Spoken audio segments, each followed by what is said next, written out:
We will now start off this morning with Morgan State University head coach Fred Farrier. Morgan State fell to Florida A&M last weekend in Tallahassee and will travel to play an FBS opponent in Army this weekend. Good morning, Coach. Good morning, Ryan. How are you today? I'm fine. How you doing, Coach? I'm doing well. Coach, last week's game, everything was going your way up until the late turnover in the fourth quarter. How did that change momentum during the game against Florida A&M? It changed momentum in a big way. Up until that point in time, we were really controlling the game, feeling very comfortable. Our defense was playing well. Our offense was doing a few things at times, not as good as we need to be, but really still felt like we were in control of the game and able to change field position with our special teams, the punting team in particular. But the turnover, giving them the ball inside our 25-yard line was really a huge momentum shifter, and they were able to take advantage of the short field opportunity, cut the game down, because at that time it was a two-score game with about 9-10 minutes to go. And you felt very comfortable at that point in time and just continued to try to move the ball and things like that. And the turnover really changed momentum, and they scored, and that turned it into a one-score game. And then, the momentum just stayed in their favor. But the turnover was huge, something that we have to avoid. It's another one of those unforced errors with some indecision, in terms of our quarterback making a decision whether he's going to pull or give the ball. And, another one of those situations where we're shooting ourselves in the foot, not necessarily a forced turnover by our opponent, but something that we've got to clean up to give ourselves a chance to finish that game on the winning side. Okay, this week you step out of conference play and will face Army. And just so talk about what they bring to the table and also how do you prepare for them. Yeah, they're a very good football team. They're currently 5-5. They got some quality wins over Temple, Rice, and a few other teams. They played an FCS opponent earlier in the season and had a very convincing victory. They're a typical military institution type team. Their kids are very physical. Their kids play hard. Their kids are very aggressive, and those kids are very smart and don't make a lot of assignment errors. So this is one of those games where you have to play responsibility and assignment football. You cannot make mistakes, and you've got to find a way to match their energy and enthusiasm, because those kids will play very hard and they're going to be aggressive. They're a very disciplined football team, naturally, with the military academy, just the nature of their training and things of that nature, so they're not going to make a lot of mistakes. And anytime you play one of the military academies, just naturally with the style of offense that they all run, the option, and you have to play assignment football where who's responsible for gaps and who's responsible for quarterback or pitch or whatever it is. You got to play assignment football, and you can't make mistakes. Defensively, they're going to be very aggressive. They do a lot of stuff defensively. They're going to try to bring people from all over the field and confuse our quarterback with where pressure is coming from, whether that's a 4 or 5 or 6-man pressure. So we've got to be able to apply our rules, step to the right gap, step with the right feet, get our eyes where they're supposed to be, and be able to pass things off when we need to, and sort things out from a blitz pickup standpoint. But it'll be a very challenging game for us. They're a very talented team, very disciplined, and, it'll be a special treat to get a chance to go to the U.S. Military Academy and kind of see the campus. They got a very beautiful campus and a lot of history and a lot of historical significance on that campus in terms of how they protect our country and how they train young men and women to protect our borders and make it possible for us to do what we do on a daily basis. And you pretty much stole my thunder for my next question, Coach. I was going to ask, will you have anything planned special for your trip this week outside of just a football game? Yeah, they typically do a tour of the campus. We're going to go on about an hour and a half tour and just kind of see where some of the former generals used to live on campus, and some of the buildings and some of the monuments and statues and the significance of those. So we'll get a chance to tour it a little bit. We'll do that on Friday prior to our practice, so we can kind of get that out of the way and then get them back focused in on the game. And I think it's important for us to understand the beauty and the privilege of living in the United States and the way that our country protects us from harm abroad and domestically. So to have a chance to play against, one of the military academies, I think is always a challenging game, but then also, I think it brings us kind of back to reality that there is a constant threat out there, that we are very lucky and very fortunate to be able to do what we do on a daily basis as our young men and women pursue educations to better their lives. There's a lot of young men and women out there as well who are preparing to put their lives on the line to protect us on a daily basis, and we have to appreciate that and make sure we understand how fortunate we are to live here in the United States. Well, thank you, Coach. We will now open up the call for questions from the media. Thank you. Ladies and gentlemen, if you would like to register a question, please press the 1 followed by the 4 on your telephone. You will hear a 3-tone prompt to acknowledge your request. If your question has been answered and you would like to withdraw your registration, please press the 1 followed by the 3. If you are using a speakerphone, please lift your handset before entering your request. One moment, please, for the first question. Our first question comes from the line of Trevin A. Jones with SBN Sports. Please proceed. Good morning, Coach Farrier. How are you this morning, sir? I'm doing excellent. How are you? I'm doing well, sir. Thank you. Coach, 4 of the conference losses that you've had this season have been by 4 points or less. Can you talk about that and talk about what it will take to get over the hump moving forward? The big thing for us, and it's kind of, I talked about this, is we got to clean up our own mistakes and kind of take care of ourselves. And an analogy that I used earlier in the season is just like we're playing golf. It's just us and the ball, and at times we're just making too many mistakes at critical points and times.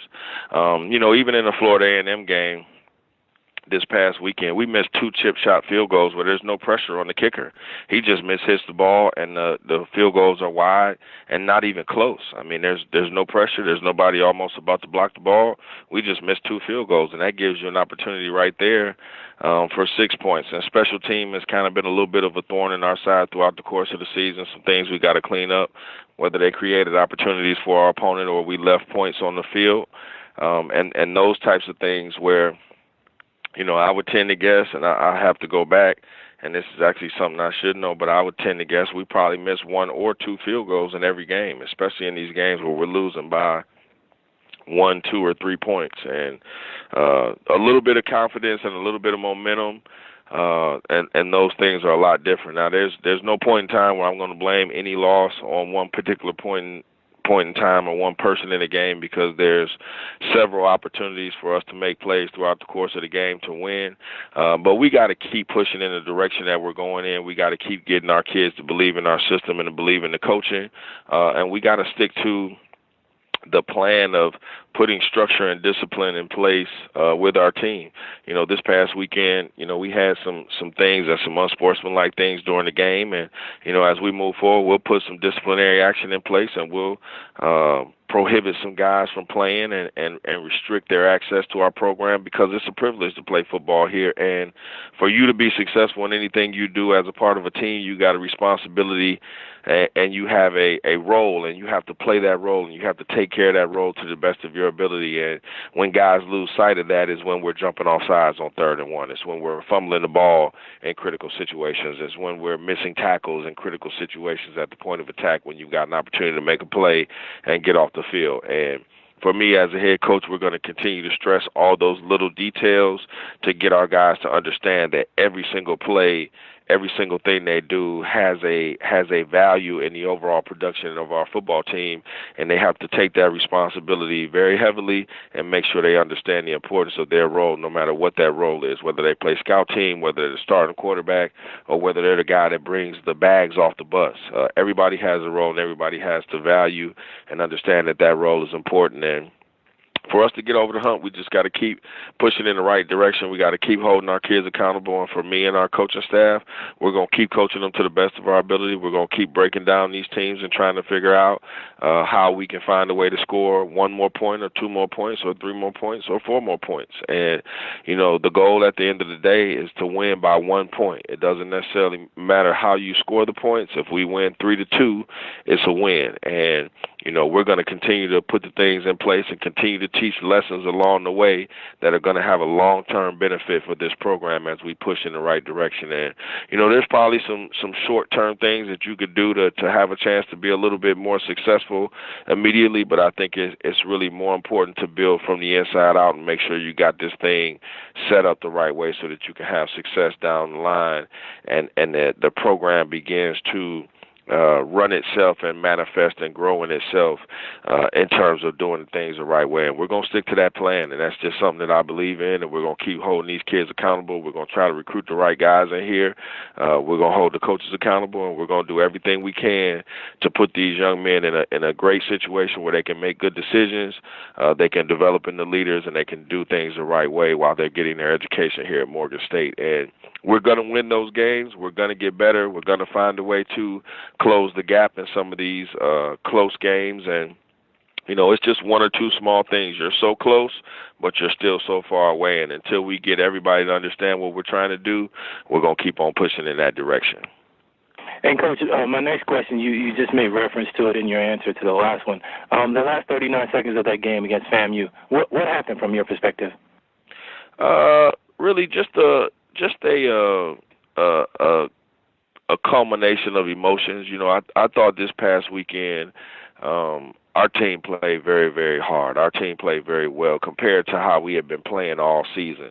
And overall, for 60 minutes, that was probably the best that our team had played collectively together over the course of a football game. And our kids are really trying to win. And, we had a great week of practice last week and all those things. And at the end of the game, when the other quarterback is going to take a knee, he's really not doing anything malicious.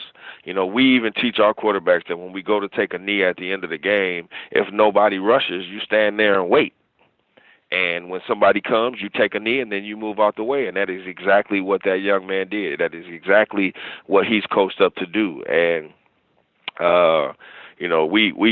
he doesn't go down on the knee, so finally our guys kind of push through to try to make sure he takes a knee, and we push the quarterback, and then naturally their guys kind of protect their quarterback, and then there's a bunch of pushing and shoving, and we've got to get guys separated. And I don't think there was a whole lot of malicious intent in any of that, but at the same time, the game is decided.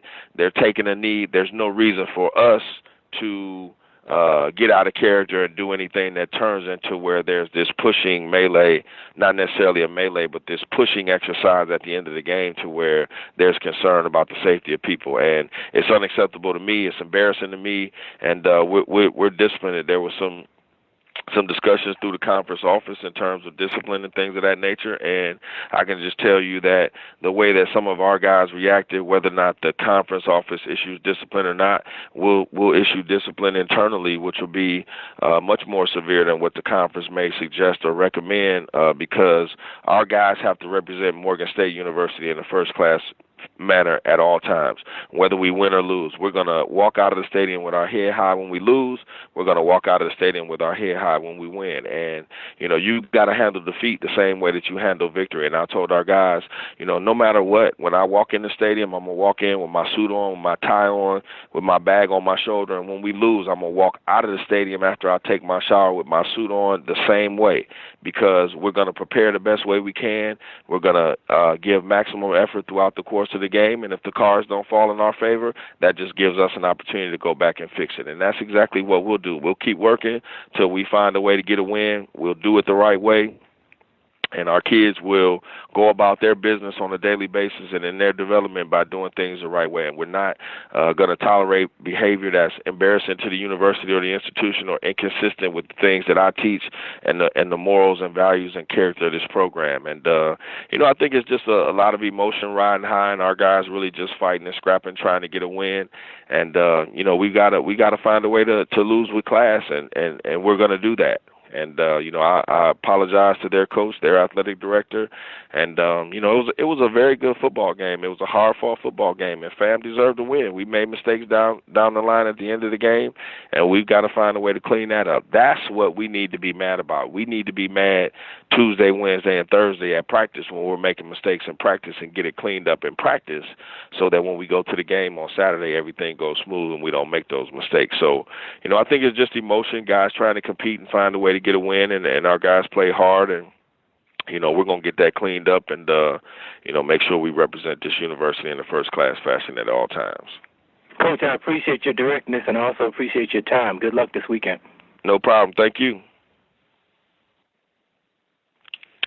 The next question comes from the line of Ty Miller with SBN Sports. Please proceed. Coach Farrier, good morning to you. Good morning, Ty. How are you? I'm good, Coach. Just have one question about taking on Army this weekend. Pretty much like last year when Morgan State took on Navy. You know what you're going to get. You're going to get a team that likes to run the football. So in terms of preparing your team for the onslaught of rushing, what are you going to do defensively to try to counteract that? Well, we've got to find a way to, number one, play assignment and gap sound football. You know, when you play the teams that run option in any of the service academies, guys have to know what their responsibilities are in each of those types of plays. You got to be able to recognize formations. You got to be able to recognize motions and what's coming behind those. And then your responsibilities may change depending on those formations, personnel groups, and motions and the play that's coming behind it. And our guys have to be able to identify, recognize that stuff, and then apply the assignment to what they see and then stay true to what their assignments are. We're going to change up a little bit of what we do in practice. We got some different guys giving scout team looks at quarterback. We're allowing our offensive line throughout the course of the week to cut in practice, which is something that we really don't do because these teams cut a significant amount and guys really aren't used to being cut as much as you are in the games against the service academy. So we're going to try to give our guys as realistic a look defensively as we can throughout the course of the week, even though it poses a little bit more danger through our practice of creating an opportunity for an injury, which is something as a coach you try to avoid as much as possible. But in terms of being able to prepare for the best way we can, we've got to do that in practice this weekend. We're speeding up practice so that we can get more looks. We already practice at a high tempo and a high level, trying to get in a high number of plays. And this week we're actually going even faster, trying to get plays ran off and get lined up and send another group of 11 right back at the defense so that they can get used to a quick turnaround, identifying the personnel formation, and then seeing the play move and develop and then applying their rules. So it'll be a challenge for us. You know, the service academies are all very disciplined. They all play with great effort and great intensity, and it'll be a challenge for us to just get out there and play assignment football, and it'll give us an opportunity to see how mature we are and how true we can stay to our rules and just doing the right thing of what they need to do every play. Thank you, Coach. Thank you. There are no further questions at this time. Mr. McGinty, I'll turn the call back to you. Coach Farrier, thank you once again for taking time out and speaking with us today, and good luck this week as you head to Army. No problem. Thank you, Ryan. I appreciate it. Same here. Morgan State will travel to Army this Saturday, November 19th. Kickoff is set for 12 p.m., and the game will be shown live on the CBS Sports Network.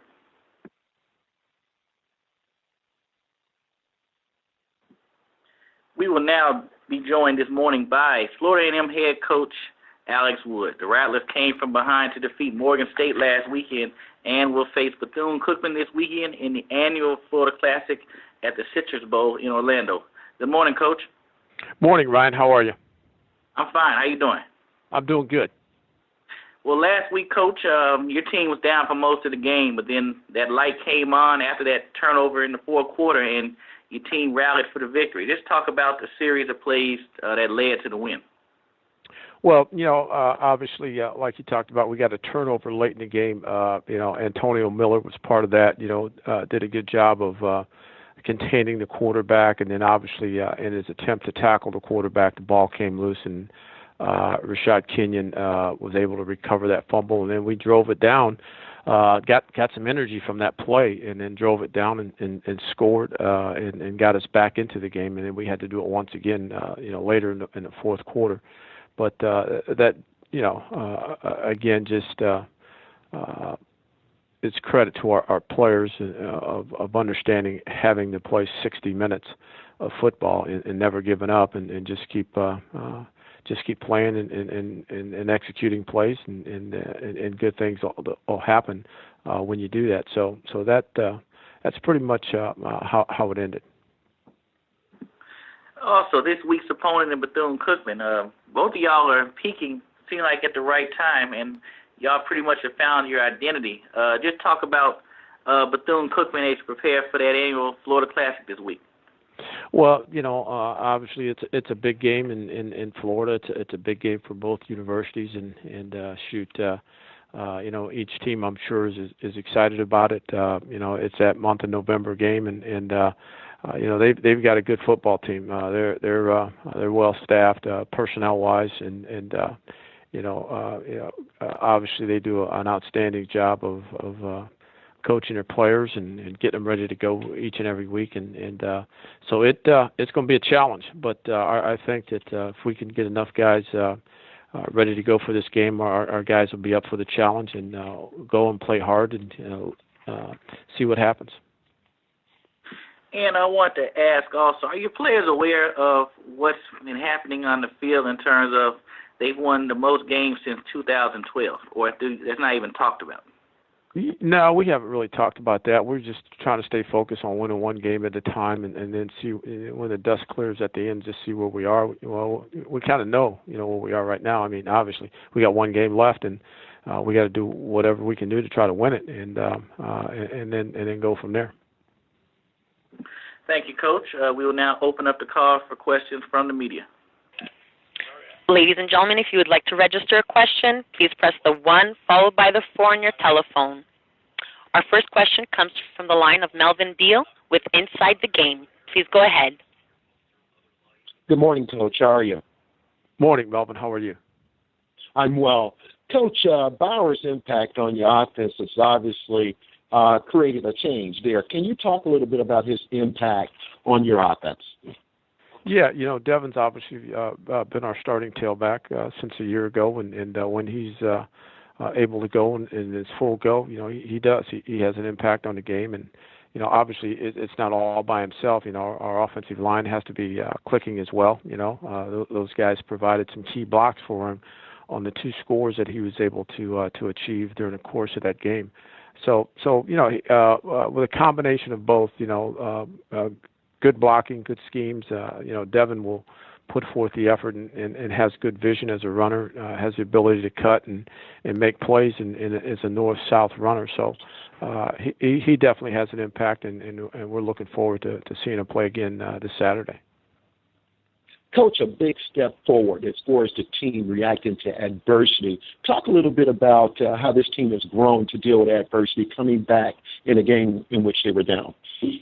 Well, we had to do that, a couple of weeks ago, and we weren't successful. Obviously, the thing actually got out of hand at A&T, where we got some adversity and kind of lost our composure in some of those circumstances, and that's what we talked to our players about is not letting that happen. When a team goes up or things adversity happens, that you don't lose your focus. One and then keep playing hard, and I think that's what our guys did, and it worked out for us.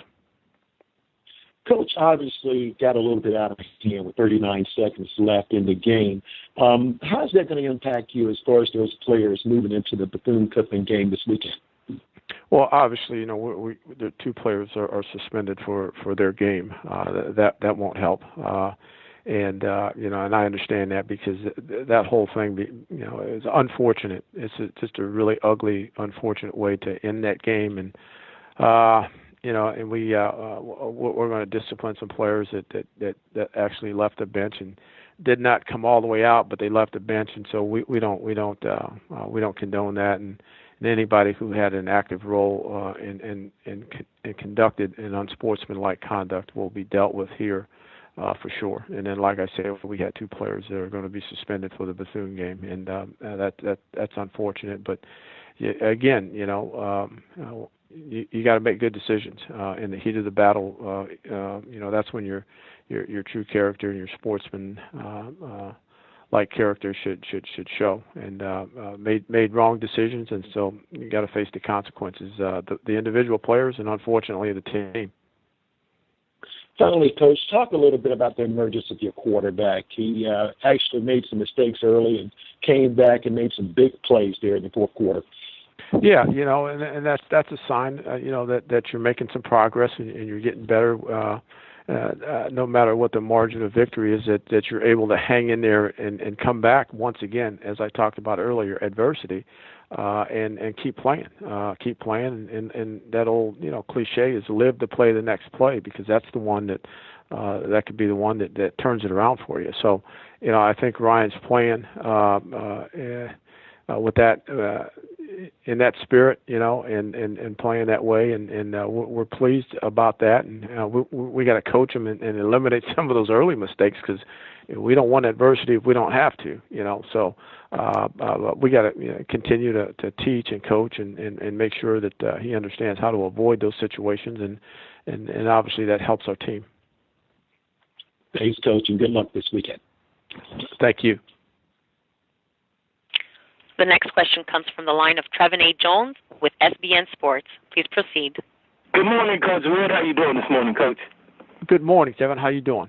I'm always well. Thank you for asking. Coach, I'm looking at the schedule, and interestingly enough, you played two of SBN's top 10 teams this season, and you fought them tough. And it seems like 4 of the games that you were in were by 5 points or less.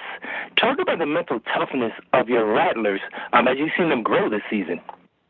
Well, I think our guys at some point during the course of this year, we got a taste of victory after 4 defeats, and started to come together. I mean, winning does that. That's what it's supposed to do. Is help you develop some competitiveness, character, cohesiveness as a team.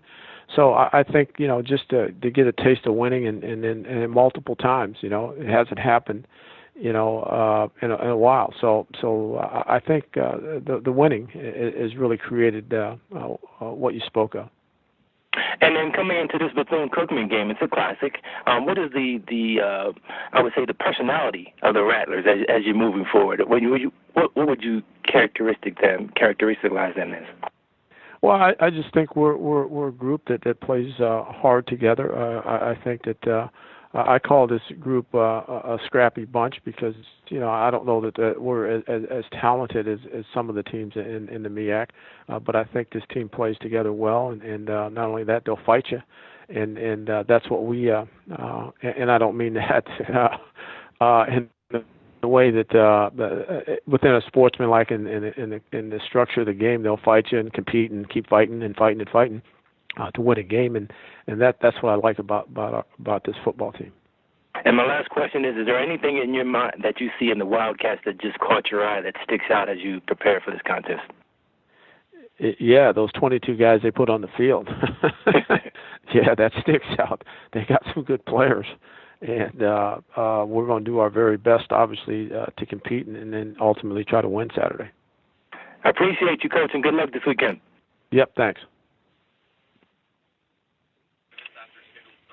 The next question comes from the line of Mark Gray with HSRN. Please proceed.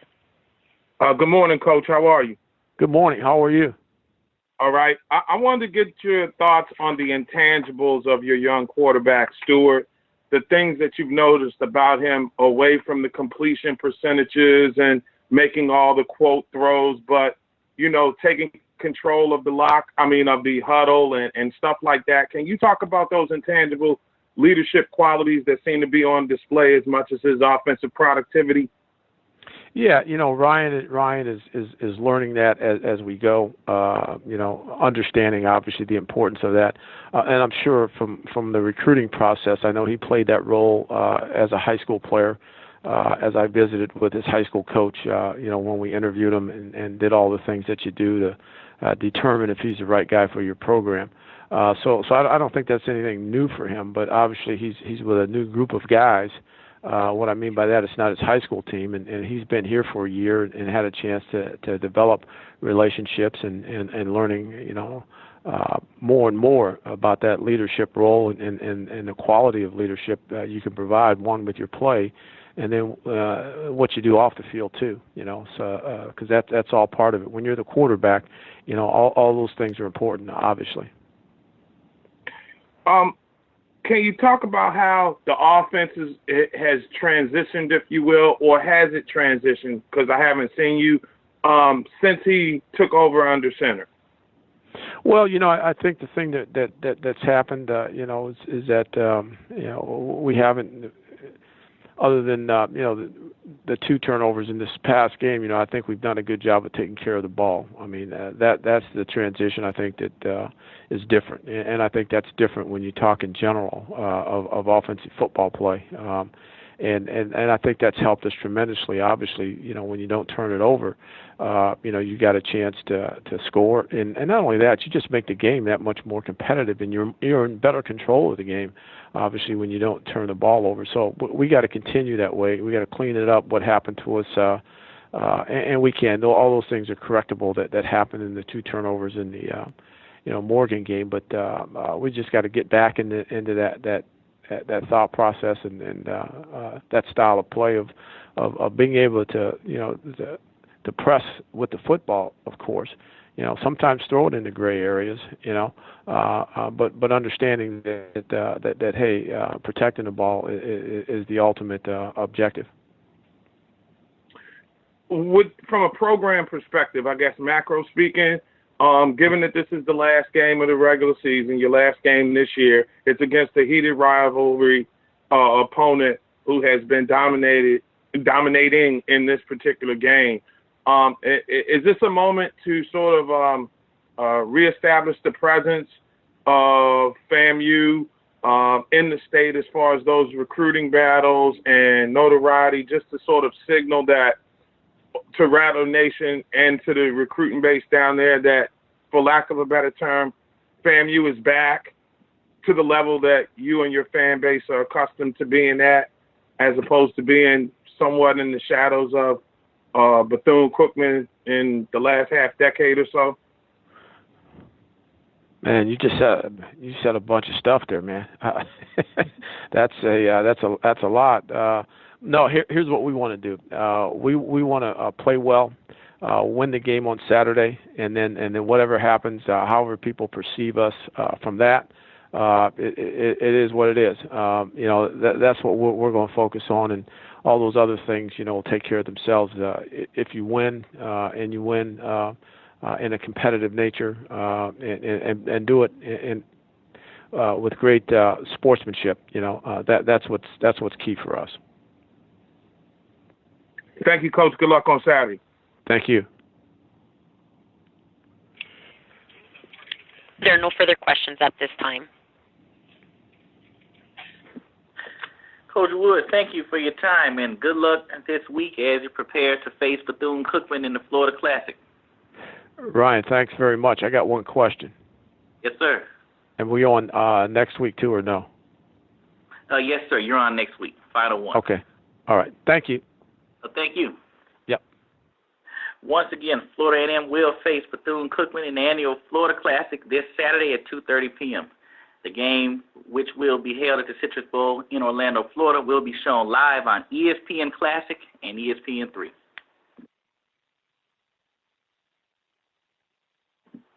Next up, we have Bethune-Cookman head coach Terry Sims. Bethune-Cookman off last weekend and will battle Florida A&M in the annual Florida Classic this week in Orlando. Good morning, Coach. Good morning, Ryan. Coach, how you doing? I am excellent. How are you? I'm fine. I take it you're well rested after last week, and I know your team is ready to hit the field. Just talk about what did you accomplish during the bye week.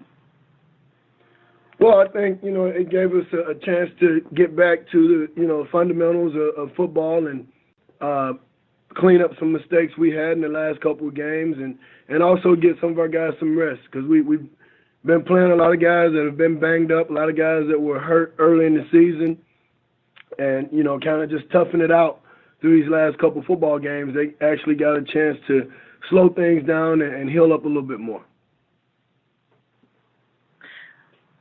This week, you're going against a Florida A&M team that, like your team is peaking.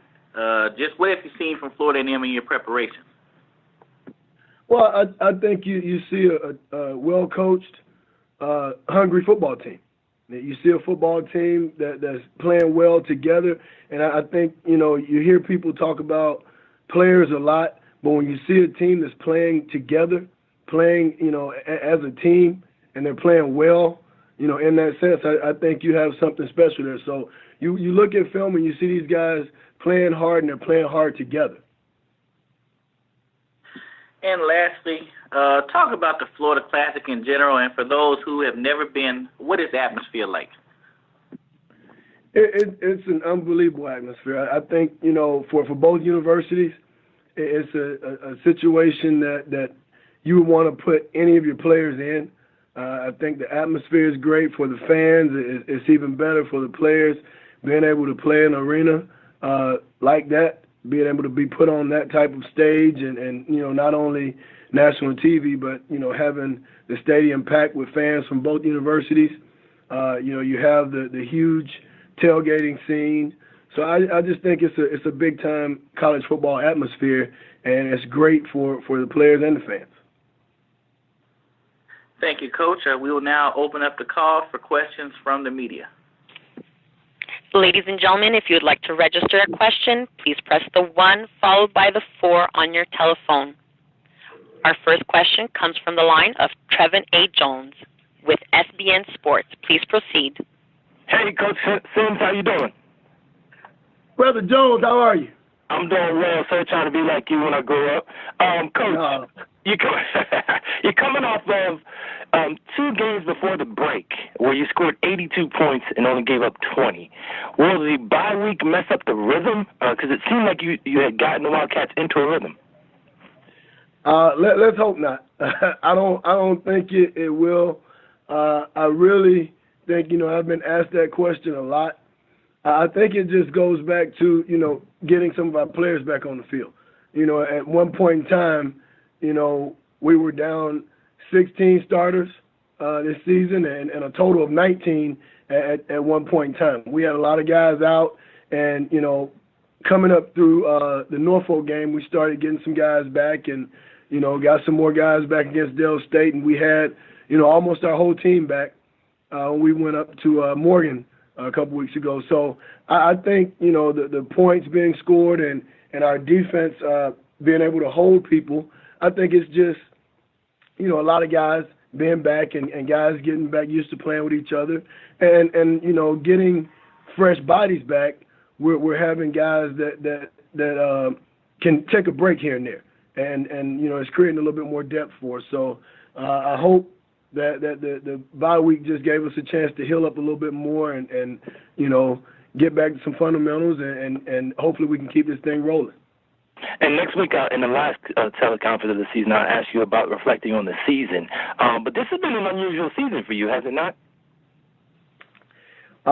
Unusual, I think, is an understatement. We've had a lot of things going on with injuries, with the hurricane. A lot of things happen to this football program, but these guys that are here on this football team, I can't say enough good things about them because they never stopped. I mean, it was really bad. We played 22 minutes for our first football game, and then we dropped 5 games in a row. You lose to someone you've never lost to in the history of the university, and these guys didn't, with all the browbeating that we had to take, they didn't let it affect them.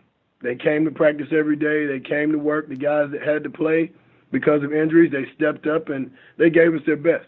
So, I think that saying that it's something hard or a tough situation is definitely an understatement. But with this staff and with these players, I couldn't ask for a better group of guys to be with right now. I always appreciate you, Coach. Good luck this weekend. Thank you. The next question comes from the line of Mark Gray with HSRN. Please proceed. Good morning, Coach. How are you? Good morning. I'm excellent. How are you? All right. You talked about the resilience that your team showed and how they made the adjustment. Can you separate what they had to go through from a, mindset standpoint to what happened on the field, which has led to this turnaround? You looking at a team who's actually perhaps benefited from the adversity you've all had to go through? Well, I think the adversity, we've always had a close-knit group. So, I think having a close football team, but, I think it brought us closer. You look on the field, we had to travel every day to practice. Our locker room was damaged. We can't use the locker room or the equipment room anymore.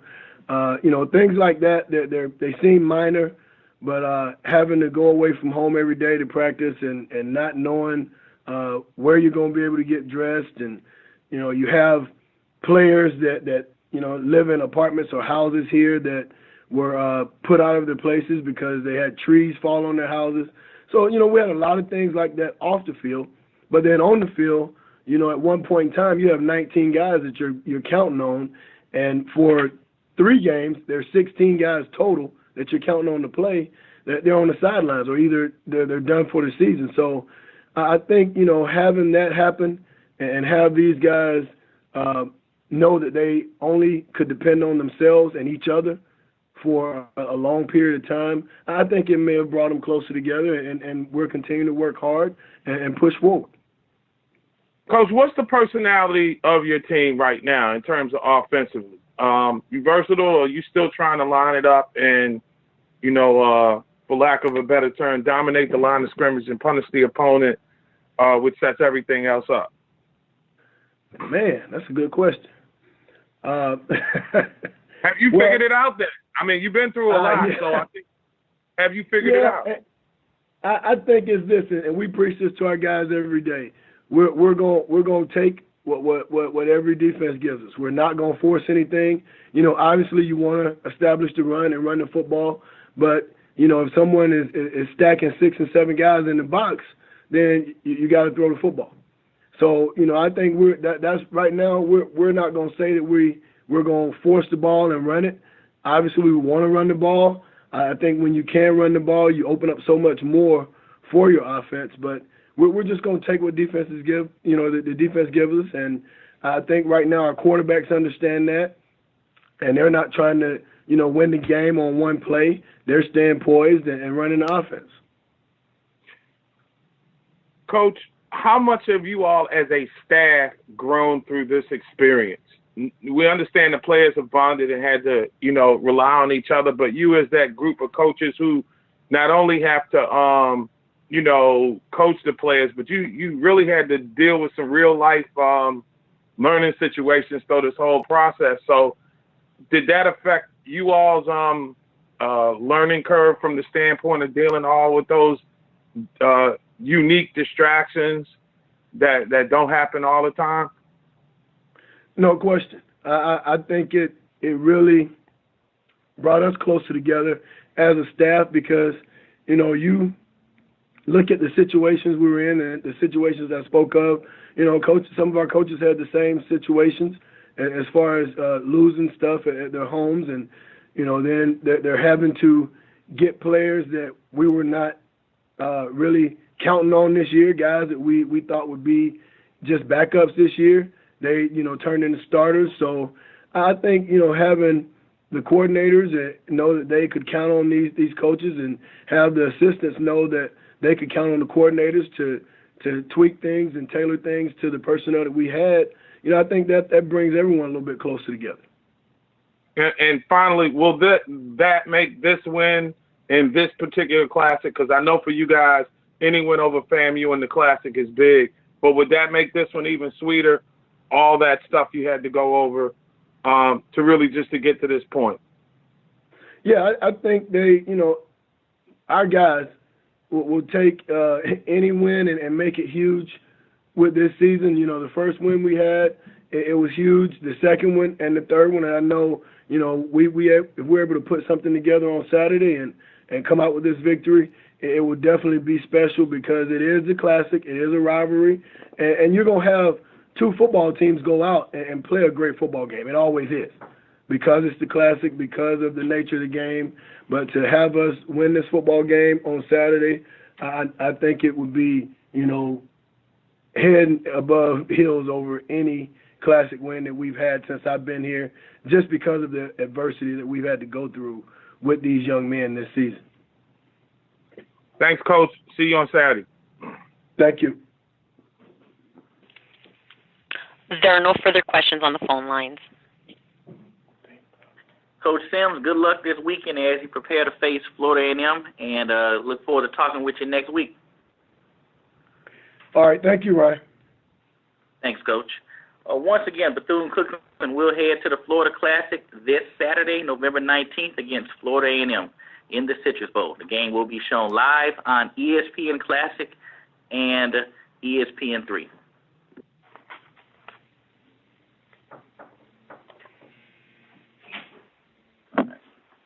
We will now head north to Delaware State for our fourth call this morning as we welcome in Delaware State head coach Kenny Carter. The Hornets fell at home to North Carolina A&T last weekend and will travel to Howard on Saturday. Good morning, Coach. Good morning. Coach, how you doing? I'm great. How are you? I'm fine. Coach, last week during the game is tied early on, and a turnover moves momentum meter back to the Aggies. Just talk about that turnover and how did it affect the team, and was it on a punt or a field goal attempt? As I saw, Wisdom was credited with the fumble. No. What it was on a fake. It was a fake. We decided to go for it. We had an option that we ran. Quarterback, if he just keeps the ball, we're probably going to end up with a first down. But he pitches it to Wisdom. Wisdom doesn't catch it clean, and that's what happens. But I'd do it all over again because they gave us the look. We just didn't execute it properly. And for the second straight week, you're battling with a conference favorite. Just talk about what is your team seeing now, what it takes to compete with the teams at the top half of the MEAC. Well, we are every week we get better, and we certainly didn't expect to be over at this point during the season. We gave some games away that we had an opportunity to win, but when you turn the ball over, which has been the biggest thing that has plagued us, two things that have been the telltale for us is you can't have as many turnovers that we have, especially at the quarterback position, and the majority of them have come from interceptions. And then the other thing is you can't give explosion plays to the opponent, and we've given too many of those. And when we put the ball on the ground and make guys play every down, then we've shown that we can do some good things. But that level of consistency, and our guys being as young as we are, we're probably one of the younger teams in the country. The more this year is going to be just paramount for what's going to happen for us in the future. Well, thank you, Coach. We'll now open up the call for questions from the media. Once again, ladies and gentlemen, if you would like to register a question, please press the 1 followed by the 4 on your telephone. Our first question comes from the line of Trevin A. Jones with SBN Sports. Please proceed. Hey, Coach Carter, how you doing this morning, Coach? Good morning, Trevin. How are you?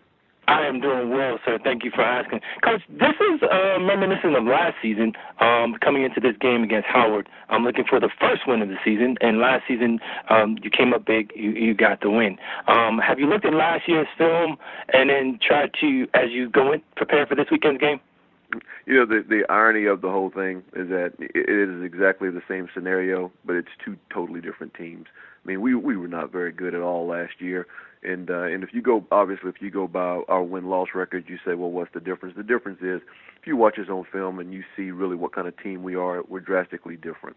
The youth has plagued us tremendously. There's a lot of teams in our league that have a lot more experience, and when you're playing guys that are really trying to get through their first semester in college and play at this level in this league, there's some major growing pains. So.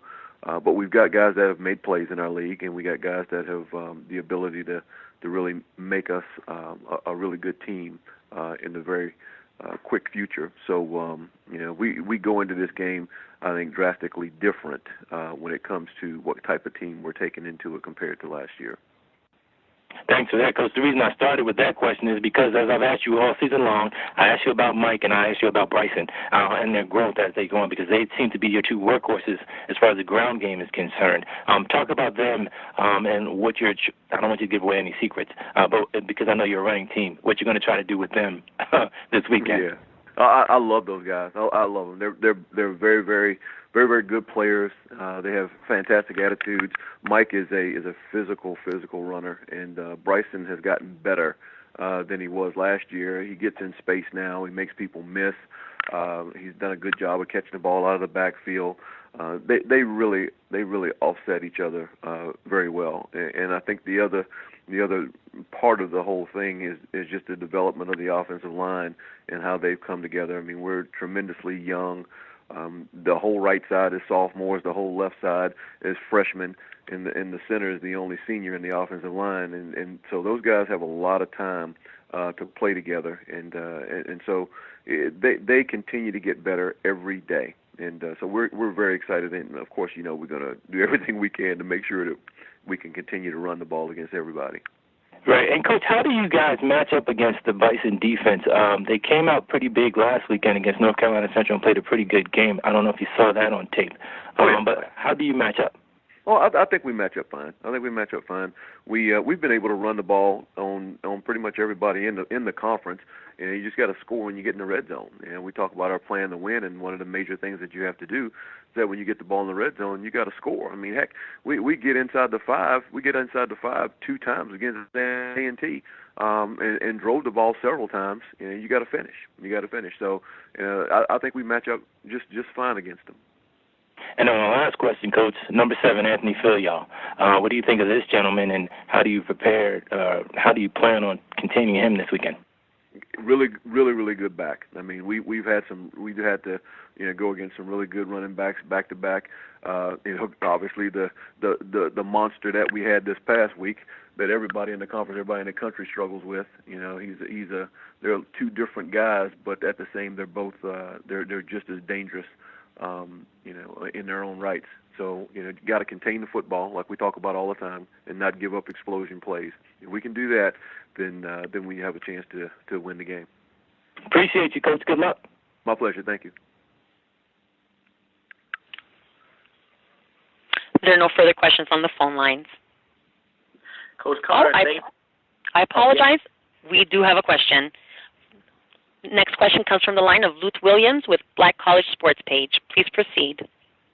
Hey, Coach Carter, what was your impression of Tariq Cohen? Yeah, the same as everybody else. I think he's without question, without rival, the best back at this level in college football. He's one of the better backs in the country. Forget size. He's explosive. He finds a way to make plays. I think they do a fantastic job of scheming ways to get him in space, whether it's lining him up at receiver and putting him at receiver and bringing him back in motion, or screening the ball to him, or just different things that they do schematically. He's fantastic. He's a dynamic young man. He's fun to watch. I'm glad he's gone. What makes him so hard to contain? Is it speed? Is it vision? Any particular thing that stands out? And what was he able to do to break off those 2 84 and 59-yard runs against you? I think collectively it's all those things. And the thing that he has is that he doesn't get caught up in what his size is. He tries to run big, but he just is. His motor never stops. And he's what he is a football player. You know how some guys they're just football players, and so it's not just he's a speed guy. He's this, he's that. He understands he has a high football IQ. The one run that he broke on us, our linebacker Brian Cavalcante, he's sitting right there in the hole, and he just makes a move on him. And we don't contain the football. Our defensive end is trying to close in and get onto him. He loses contain, he gets outside, and the rest is history. It's over. And then they just run a basic outside zone on us coming out, and we just couldn't run him down. Just could not run him down. So collectively, it's just all those things that he does that just really gives everybody fits. With the exception of South Carolina State, nobody's been really able to contain him. Thanks, Coach. Good luck. Thank you. All right. There are now no further questions on the phone lines. Please proceed. Coach Carter, thanks again for joining us, and good luck as you prepare to face Howard this weekend. Thank you, sir. Appreciate it. Same here. See you next week. Once again, Delaware State will travel to Howard on Saturday. Kickoff is set for 1 p.m., and the game can be heard on WHBC 96.3, HD3.com. We will now head to Howard University and are joined by head coach Gary Harrell. The Bison fell to North Carolina Central last weekend and return home to host Delaware State this Saturday. Good morning, Coach. How you doing, Ryan? How you doing, huh? Doing good this morning. Thanks for asking. Coach, last week it's 9-7 at halftime and 16-7 entering the fourth quarter last week. What do you think happened early in the fourth quarter to shift the game to Central? A combination of things. First and foremost, good football team. Coach Jerry Mack and his staff do a good job as far as keeping guys focused and ready to seize the moment. We made mistakes. We came out, we jumped out early, was able to figure you out a long run. Like I said, 9-7 halftime. We missed some field goals. We got a turnover early. After the first touchdown, we kicked the ball off. We do a good job as far as covering. We draw the ball loose. We get it in the red zone, and we come up with no points. So that's a mistake on our part as well when you're facing a team that's undefeated in the conference. And then just had some things happen to us in the second half as far as some woes in the punting game. And then, missed tackles. We had some missed tackles, third down situations, and the game just got away. It got away from us late in the fourth quarter. But we managed to fight back. We managed to fight back, and we score. And we're trying to get the game within the one possession score, 8 points. But we bobbled the extra point, so now it's a 9-point game. We still were successful to get the onside kick. But at that point, we were just trying to finish the game. We knew as far as time-wise, was not in our favor being down 9 points. But I'm proud of the guys, man. I'm proud of these young men, where we are as far as the injuries and the young guys that had to step up. It's a lot of fight in them. They never quit.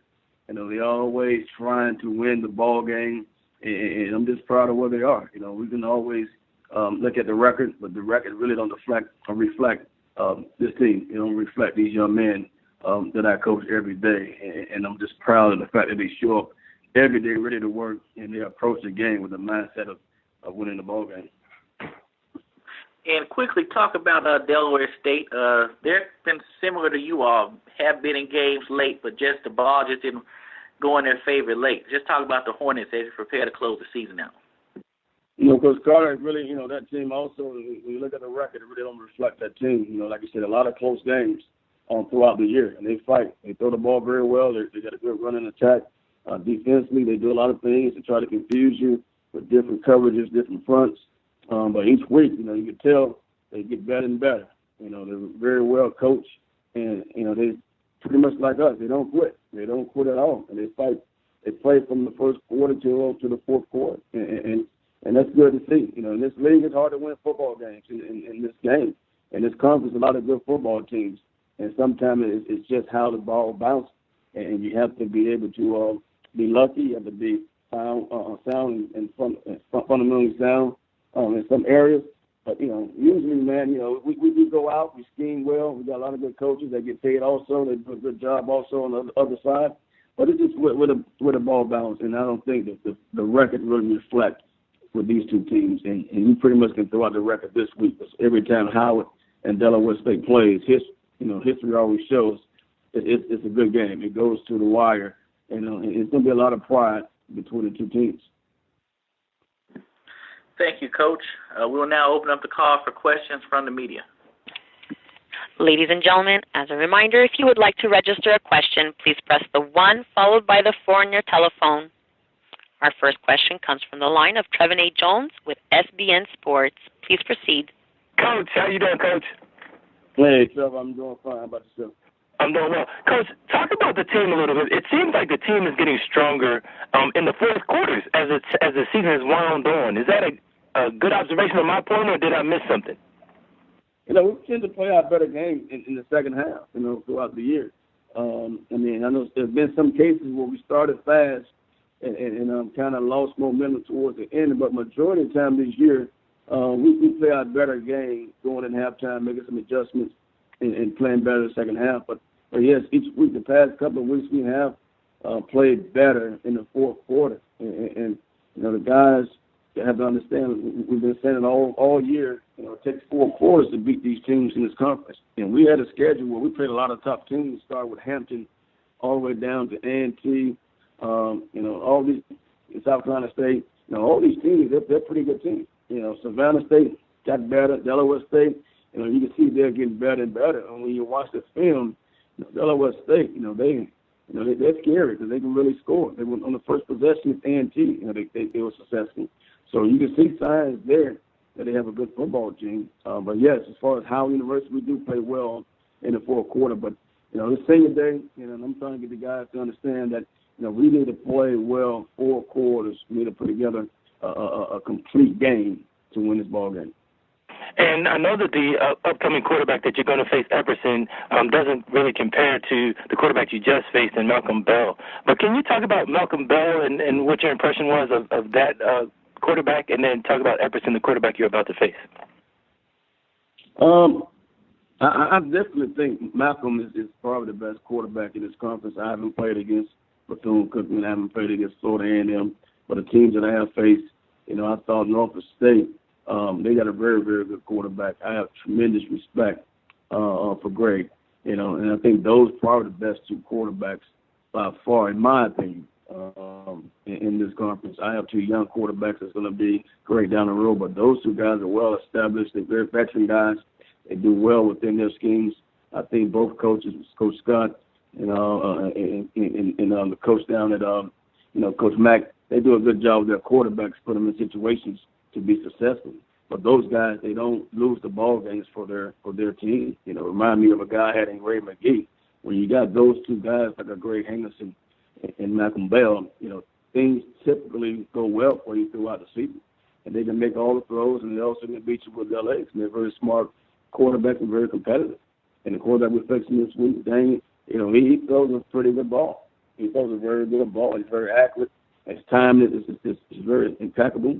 He has some receivers that can go get it. But he does a lot of good things for this team. And, watching him shows me that he's very comfortable where he is right now as far as being a quarterback at Delaware State. And, Coach, coming up with this game, the Bison defense stood tough against North Carolina Central last weekend. They're going to face 2 running backs in Waters and Eileen this weekend. You've seen Eileen, I think, last year as well, maybe Waters as well. What's your impression of them, and how do you contain them? No, they both had successes last year. They had some big runs. Last year was a shootout, and mainly with the run game with those guys, and they also had some good passes. But they did a good job last year as far as being up and upbeat for the game. They made some plays, special teams, in the special team games also. I think both teams last year, run game wise, passing game, offensively, we was hitting all cylinders. And I think Coach Carter probably will agree. Defensively is where we kind of dropped the ball on both sides. 32-31. It's a lot of points in that game, a lot of opportunities to make plays. And, we got to show up offensively. We have a guy in Anthony Farrier. I feel like can be mentioned as one of the best running backs in this conference, and we're definitely gonna get him involved in the game like we do every week. And defensively, we want to make sure that we tackle and that we play better on 3rd down situations. And my last question, Coach, talk about the mental toughness of the Bison. This long season and the opponents that you had early in the season, has it helped develop their toughness, and do you see that growth?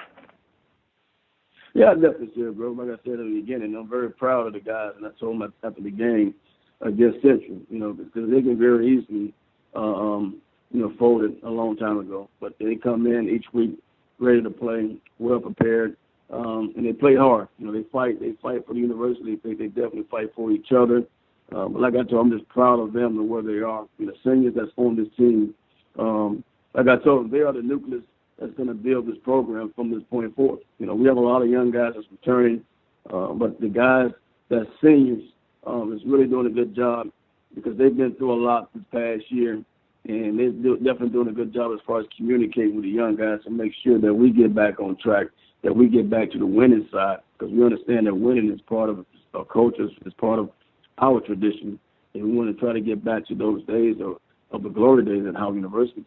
And it starts with the seniors that's here, and it's going to have to continue on that road with the returning players. And it's going to have to start as soon as we get out of this season. Once we finish with Del State, we get the off-season conditioning.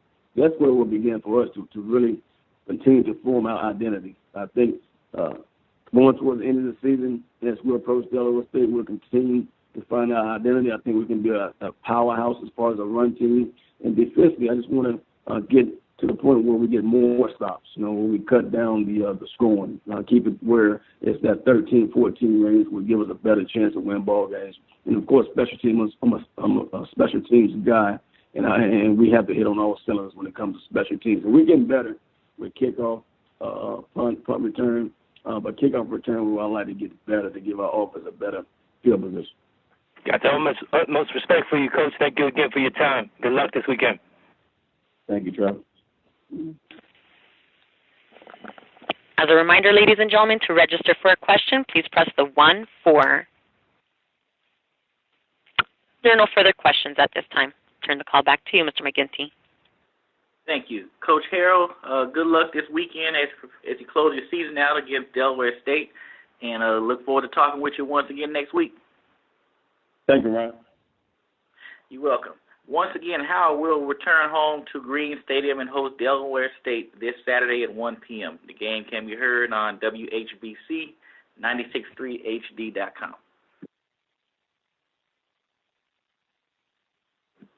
We're now joined by Norfolk State University head coach Latrell Scott. The Spartans defeated South Carolina State last week in Orangeburg and closes out the season with the annual Battle of the Bay contest versus Hampton this Saturday in Hampton.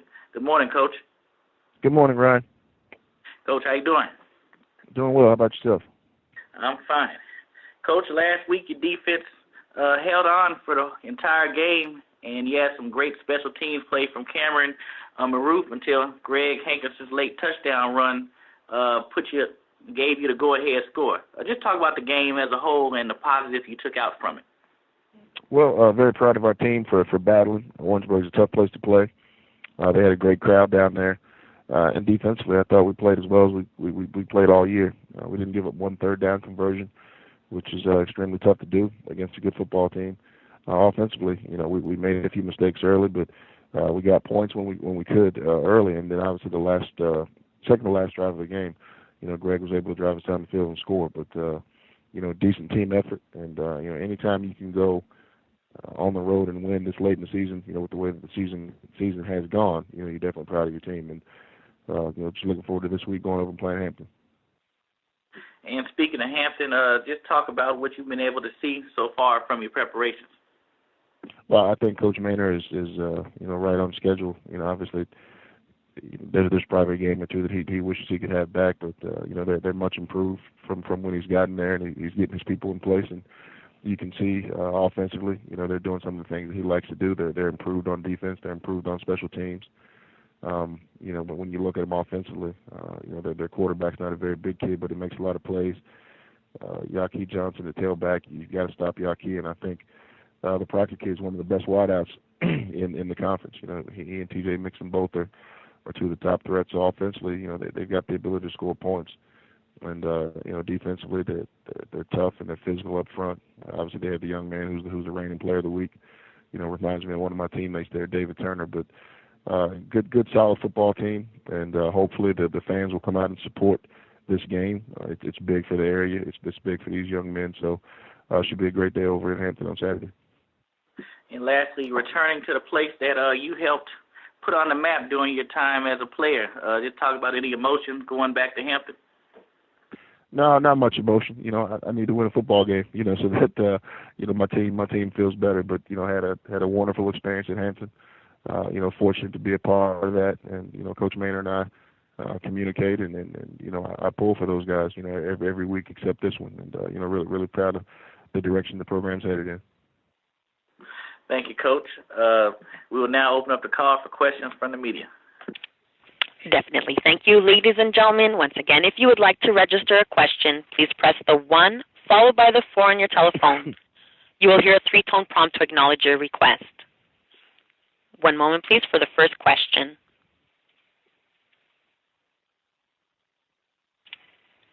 As a reminder, to register for a question, please press 1-4. And the first question comes from the line of Luke Williams with Black College Sports Page. Please proceed. Good morning, Coach Scott. How are you? Good morning, Luke. Doing fine. How about yourself?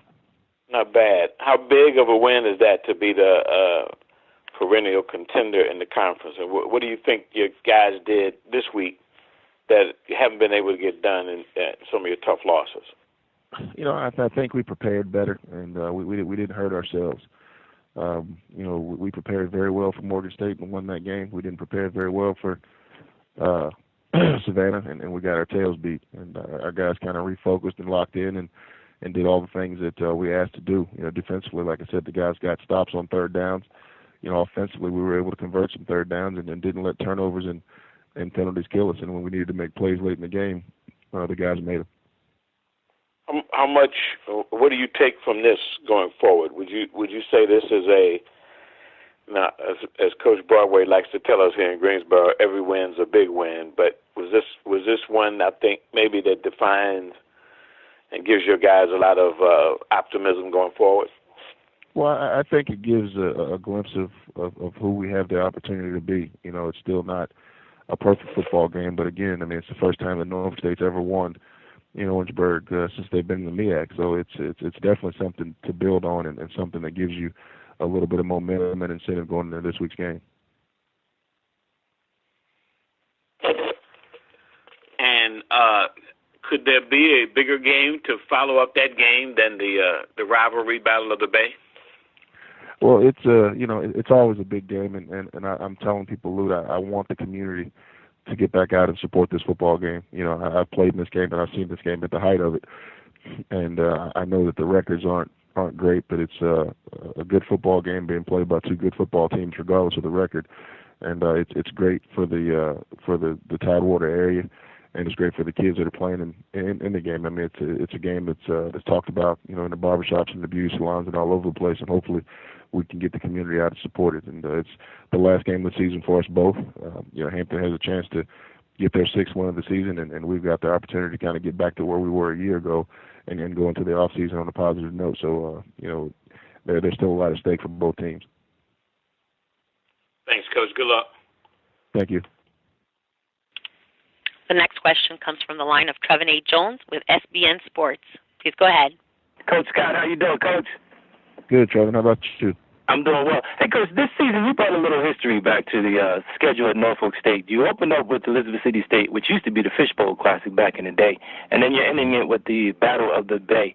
Do the players understand the history behind the schedule that you actually had them playing this season? I think they do because, obviously we made a commitment to recruiting more locally. And when you recruit locally, some of these kids have grown up, in Dick Price Stadium and, gone to games at Armstrong Stadium, and you understand, what it means when Hampton and Norfolk State play, when Norfolk State plays a CLAA school. So I think they do understand the tradition and the rivalry in it. And a lot of kids on our team, went to high school with kids that play at Hampton. So, there's competition, from that part of it. So I think they do understand. Right, and the reason I asked that question, Coach, is because my next question is, with the two schools being so close, you're across the Bay Bridge, is there really a home field advantage in this one? Well, I think, just because Coach Maynor doesn't have to deal with wondering whether you're going to get through the tunnel on time or not is an advantage. That thing's it's always a crapshoot. But, anytime you have to get on the bus and go somewhere else and play, I'm sure they'll have fans that come out, and hopefully we will too. But they're at home; it's their stadium. They know the nuances of that place, and so it should be a little bit of an advantage for them. And my last question, Coach, talk about having the opportunity to coach a quarterback like Greg Hankerson. I love Greg. I'm a huge Greg Hankerson fan, and at times Greg's season hasn't gone the way that he probably envisioned it or the way that we envisioned it, but we wouldn't have an opportunity to go and compete to win a fourth game this season without Greg, and probably wouldn't have had much success the past 2 years with him. I wish he was coming back to play. If you look at what he's done in 2 years, he's the third leading total offense guy in the history of this school. So if we had him for 2 more years, he'd probably break every record that's ever been written here. But his time here with us has been great, and it'll be special for me to see him getting ready to go for his last game, and he's going to prepare like he always does, and hopefully he'll have a ton of success. Appreciate you, Coach. Good luck this weekend. Thank you. As a reminder, ladies and gentlemen, if you'd like to register for a question, please press the 1-4. There are no further questions. Please proceed, Mr. McGinty. Thanks again, Coach Scott, and good luck this weekend as you prepare to face off against Hampton. All right, Ryan, I appreciate it. Take care. You too. See you next week. Norfolk State will be on the road at Hampton this Saturday at 1 p.m. The game will be live streamed on HamptonPirates.com.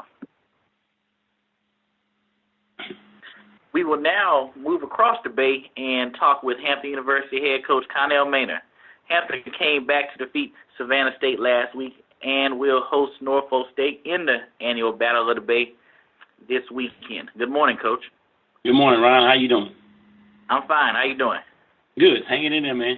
Hanging in there. Yeah, Coach. Well, last week was a roller coaster game. You were up 21-3, but then Savannah State chips away and takes the lead late.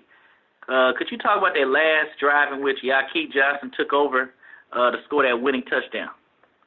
Yeah, our guys showed a lot of intestinal fortitude. Savannah, you got to take your hats off to them and Coach Raeburn. He's got that team turned around, heading in the right direction. They're playing hard.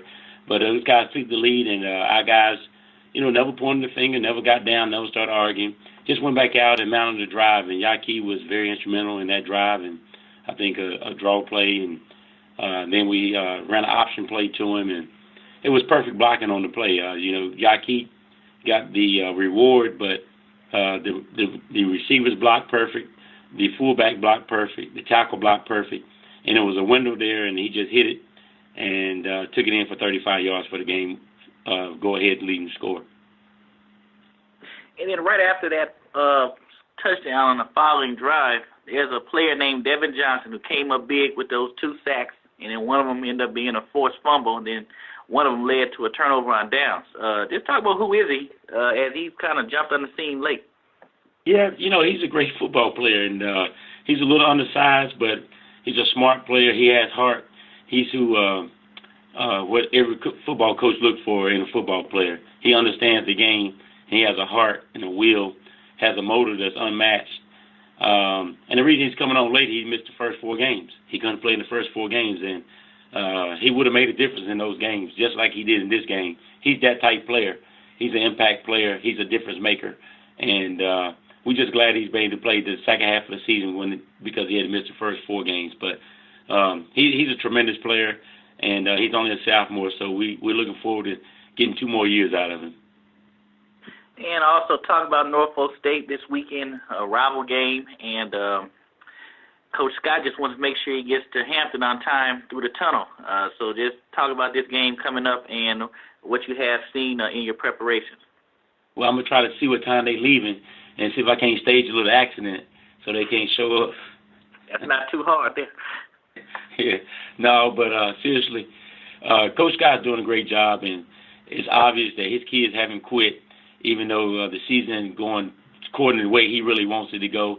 But you can see his kids haven't given up, and they fought South Carolina State on the road in Orangeburg, which is a tough place to win, beating a well-coached Buddy Pugh team.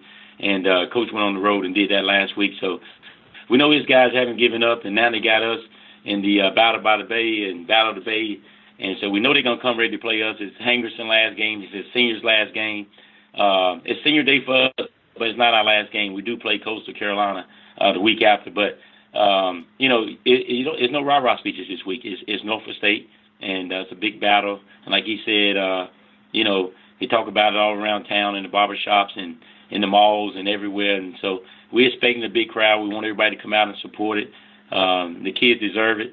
And they're gonna go for bragging rights right now. Norfolk State has them for the last 2 years, so for the kids it's bragging rights. Like you said, those guys played together before, and they know each other, so they definitely want to win, so they can have the bragging rights for a year. Thank you, Coach. We'll now open up the call for questions from the media. All right. Thank you. Ladies and gentlemen, if you would like to register a question, please press the 1 followed by the 4 on your telephone. Our first question comes from the line of Trevin A. Jones with SBN Sports. Please proceed. Coach Maynor, what's up, Coach? Trey, what's up, man? I'm doing well. Hey, Coach, the offense has scored ever since the A&T game. You have not been held under 20 points in the game. Well, I think one game, the FAMU game. But the offense, that being said, like 4 of the last 5 games, you've been over 20 points. Is the offense going in the direction that you wanted to? And did anything about the offense surprise you at this point in the season? No, it's it's going about right where I expected, and we think we got some good running backs and some good receivers and a good quarterback who's at the top of the conference, and we got to get the offensive line to clicking. But the offense has scored enough points. I think that we could be scoring some more. I think we're turning the ball over too much, and we a couple penalties here and there, and a couple missed assignments. But you got to also take your hat off to the defense that we play against.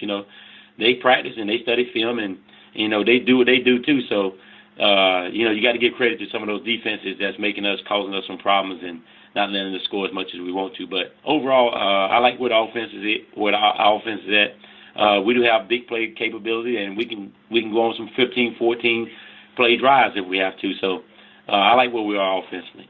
And that being said, the reason I ask, Coach, is because Rashawn has done quite well this season. Have you been surprised? Because I thought we would see more out of Torrin. Not that we haven't seen anything out of him, but I didn't know that Rashawn would be as doing as well as he's done. Well, let me tell you something.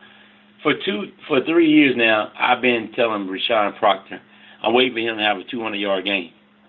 That tells you what type of potential he has, And so, if he shoot for 200, he may get 150. But I've been every game I tell him I'm still waiting for my 200-yard game, and he almost got it one time this year. I think he had 189 yards. So he has great potential. He has speed. He has hands. He can run with the ball after he catches the ball. He can block. He's a big physical guy. So I expect the most out of him, and that's why I've been telling him for 3 years I'm waiting for a 200-yard game out of you. But it's hard to do because we got other good receivers, and we don't just target one guy. We take what the defense gives us. So it'd be hard for him to do it, but I always stay on him about I'm looking for that 200-yard game. He has great potential. And my last question, Coach, I heard you already talk about Greg Hankerson. I was going to ask you about facing him again, and you can comment on it if you want. But what about your quarterback? How has he developed, and how impressed are you with his development at this point? Well, first let's start with Greg. Greg is a great athlete, and he's their battery. So if we can stop Greg, we got a chance to stop those guys. As Greg goes, as Coach always says, as Norfolk State will go. So our focus is on Greg this week. We know we got to stop him. He's a great passer. He's a great runner. He's a great competitor. He's a great athlete. So they got running plays with him, and they got sprint outs, and then he can, just a regular drop back. If you lose contain, he's out of there. So he's very tough to match up against. He's a great athlete, and I'm glad this is my last game now to play against Greg Hankerson. For my quarterback, Jay Williamson, he's doing a great job. He's a senior. He's been around this program a long time, and finally he's got a chance to start and play the whole season. And he's doing a great job. He's leading us to trying to get us where we need to be. We're 5-2 in the conference. We need this win right here. We can get this win, get to 6-2 in the conference. It'll be a good season for us. It won't be a great season because we didn't win championship, didn't get the postseason, but it'll be a good win. We can get a winning season, and 6-2 in the conference is great strides from where we started and where we're trying to get to. So Jay is doing that, leading us on and off the football field, getting everybody lined up.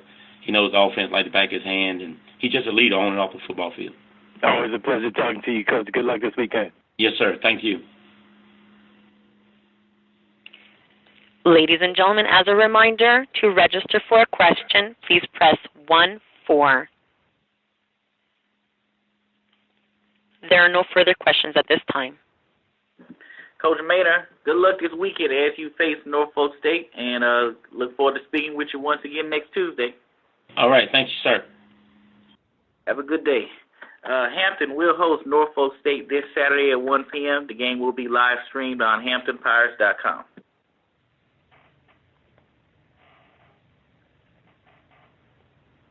We're now joined by Savannah State's Erik Raeburn. Savannah State fell to Hampton last weekend and will head to South Carolina State this weekend. Good morning, Coach. Good morning. Coach, last week's game came down to the wire, but your team battled back from a 21-3 deficit and took the lead late. Just talk about your team's will to fight back, and how do you build on that?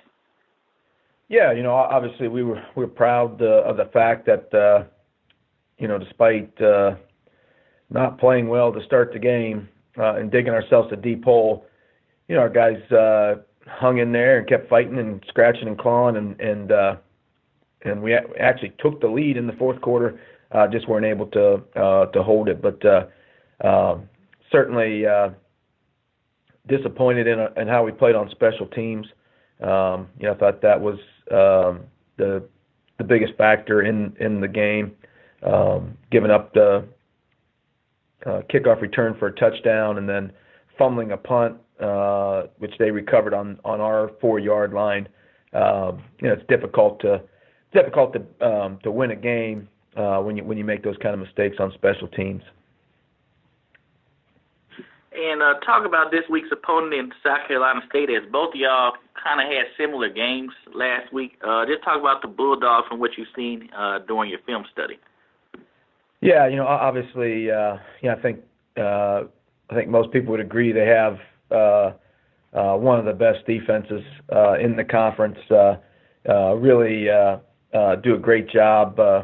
Really athletic and physical, but great tacklers. You watch them.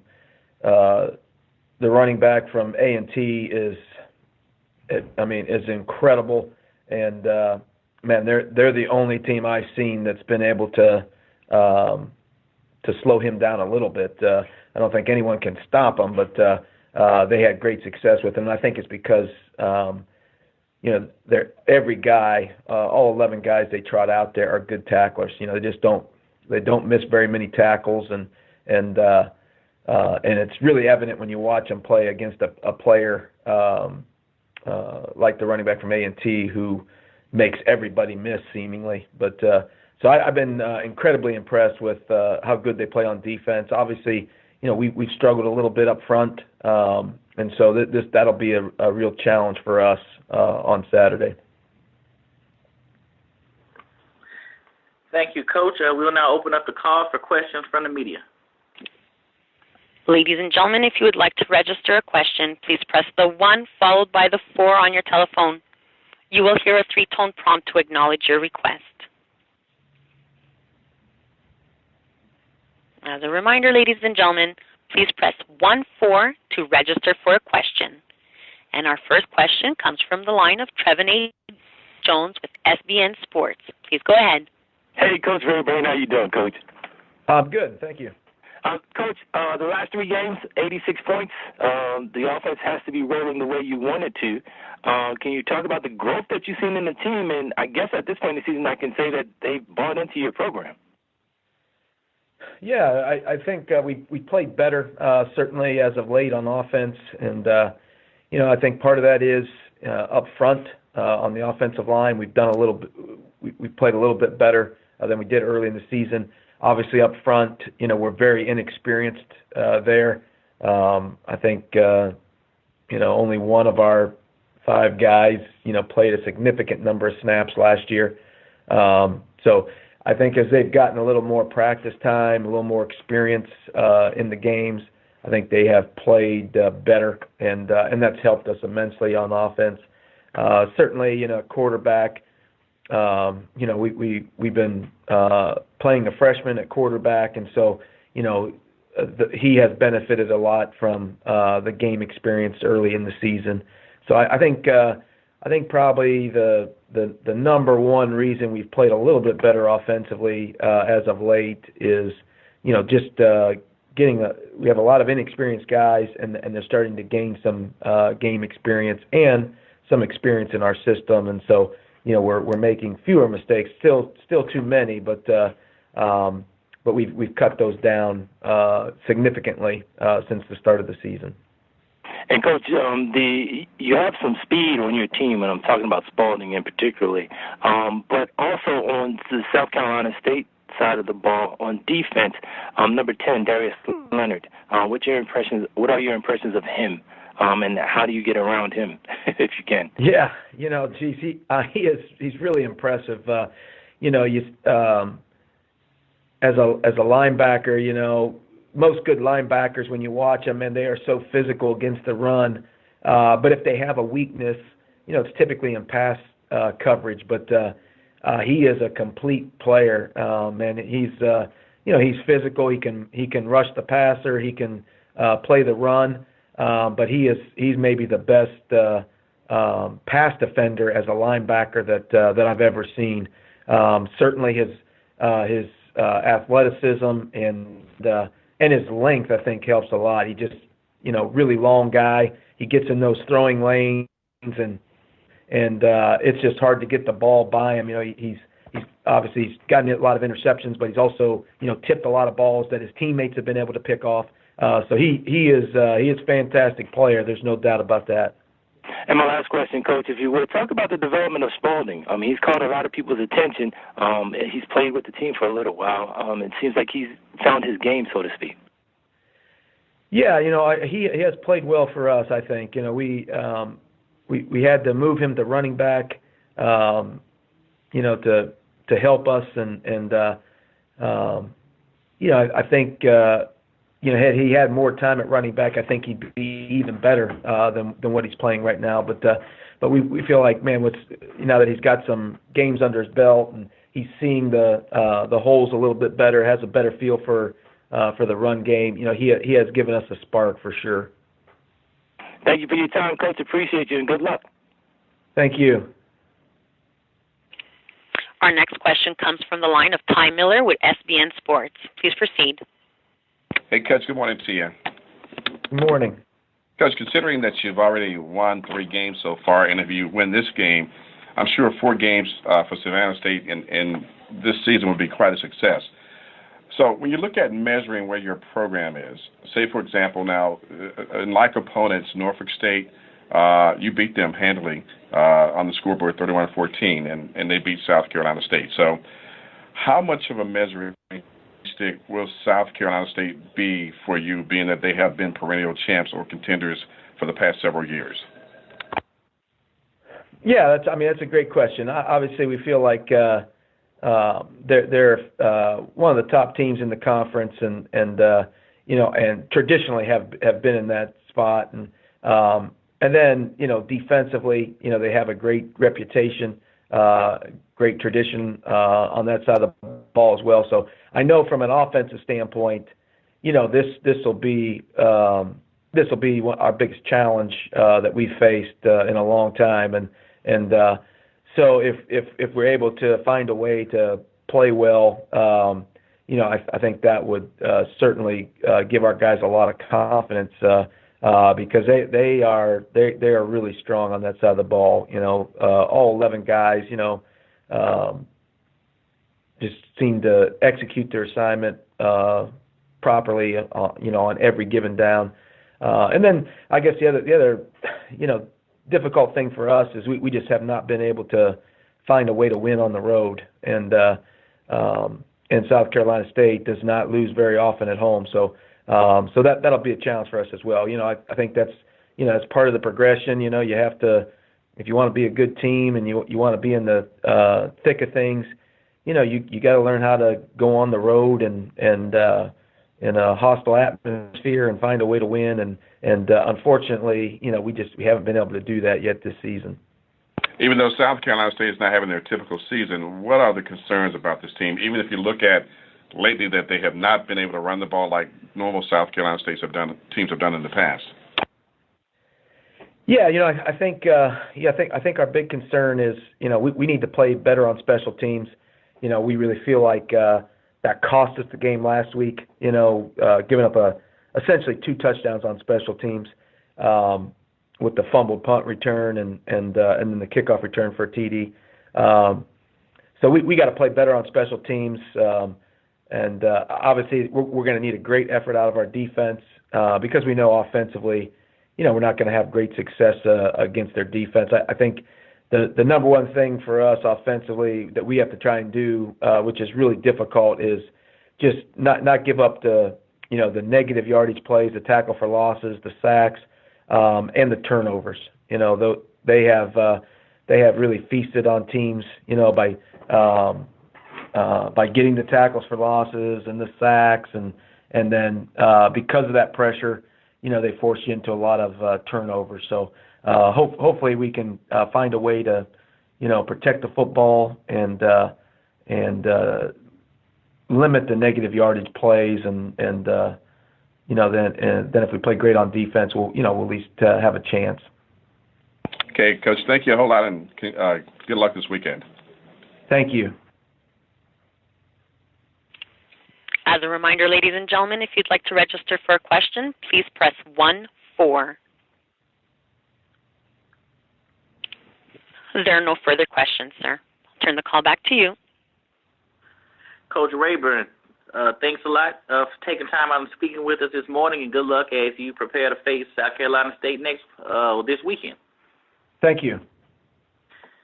Savannah State will be on the road at South Carolina State this Saturday. Kickoff is set for 1:30 p.m., and the game will be live streamed on scstateathletics.com.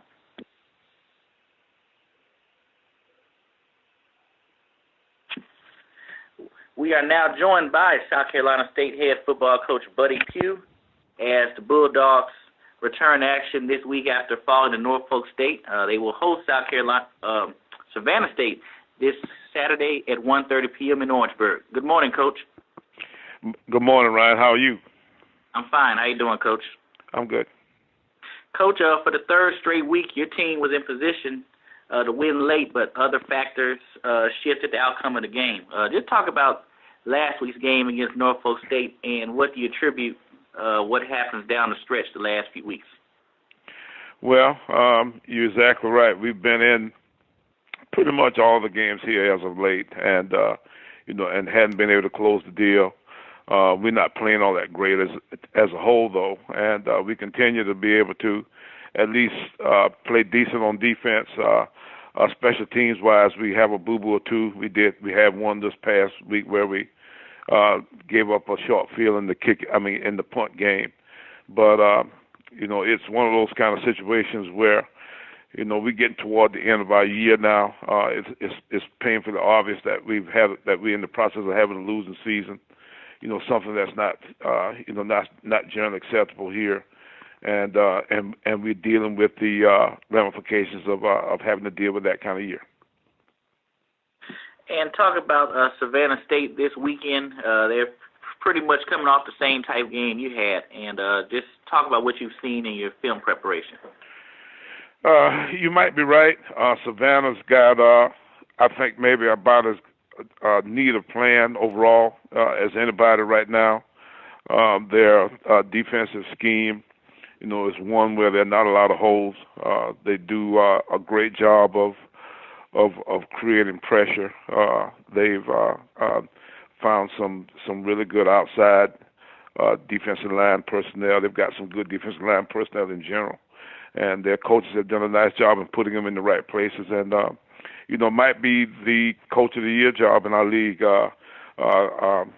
Coach Raeburn and his crowd, have really done a nice job of bringing this team on. This is definitely the best Savannah State team I've seen in all my years here. And then offensively, they got great ideas about doing things. They're not nearly as experienced right now, but if he continues to do what he's doing, then in the coming years, you're talking here this weekend. Our guys are going to be having our senior day. It's kind of a strange deal having a senior day with another game back behind it, but at the same time, it is the game that we had originally planned this particular date for.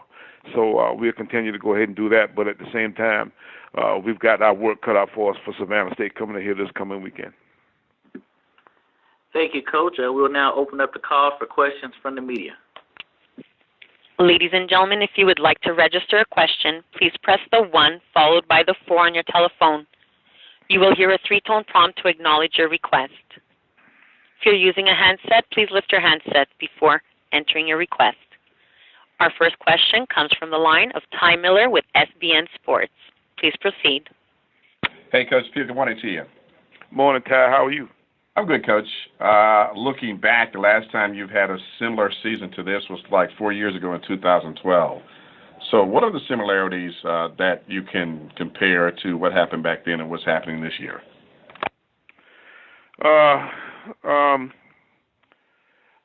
I guess we had more of a guaranteed type games. Scheduling, we had a tough start. And but we had gotten ourselves back to 500, after that tough start. Then, couldn't win a conference game. Lost the A&T game, and then the Hampton game. But the Hampton game, then the A&T game. So, it's it's just a tough year for us. We don't make any excuses. We ought to be better than this. And we're at a point now where we're trying to figure out how not to let this happen again. Coach, you mentioned Savannah State, and I agree with you that Coach Raeburn probably should be considered for MEAC Coach of the Year. What are your main concerns about that team when you look at their Coach Raeburn doesn't have a proficient offense, but the defense is pretty sound. So what are your thoughts on them? Well, I think maybe the energy of his team at this point, they lost a game in Hampton this past weekend, and they seem to be on the upswing, whereas, we lost a game against Norfolk State here at home, and and we're really in the dumps. We're all trying to figure our way, back to to a point where we can get it behind us and move on. So, their expectations, at this point, I'm sure a lot less than ours are. They've now had, I'm sure, a year where they've exceeded what we've all thought is possible. And I'm not necessarily talking about wins and losses. I'm talking about the look of his team. This Savannah State football team is an excellent football team, and they have no mirrors about the fact that they've won a few games. The fact is they probably should have won more. And Hampton didn't hardly get a yard at times. This past weekend, they give up the 2 scores, in ways on the kickoff return and in the punt game where, that's actually what gives Hampton the way to to get some scores that way. But the bottom line was their defense didn't give up much of anything. So, it's a concern. But the way our offense is playing right now, we've got issues. So, we got our work cut out for us against these guys. My final question, Coach, is not that you and your team are never ready, but it hasn't South Carolina State's reputation over the past 10 to 12 years made other teams, whenever you took on a South Carolina State team, you get their best effort? We do. I'm sure that's part of it, but at the same time, that shouldn't be anything that would catch us by surprise. So, that's generally where we go. When we play people, they're gonna play as good as they can play, and that's just how it works. So you just got to know that when you're part of a team such as this. All right, thank you, Coach. All right, Ty. As a reminder, ladies and gentlemen, to queue up for a question, please press 1-4.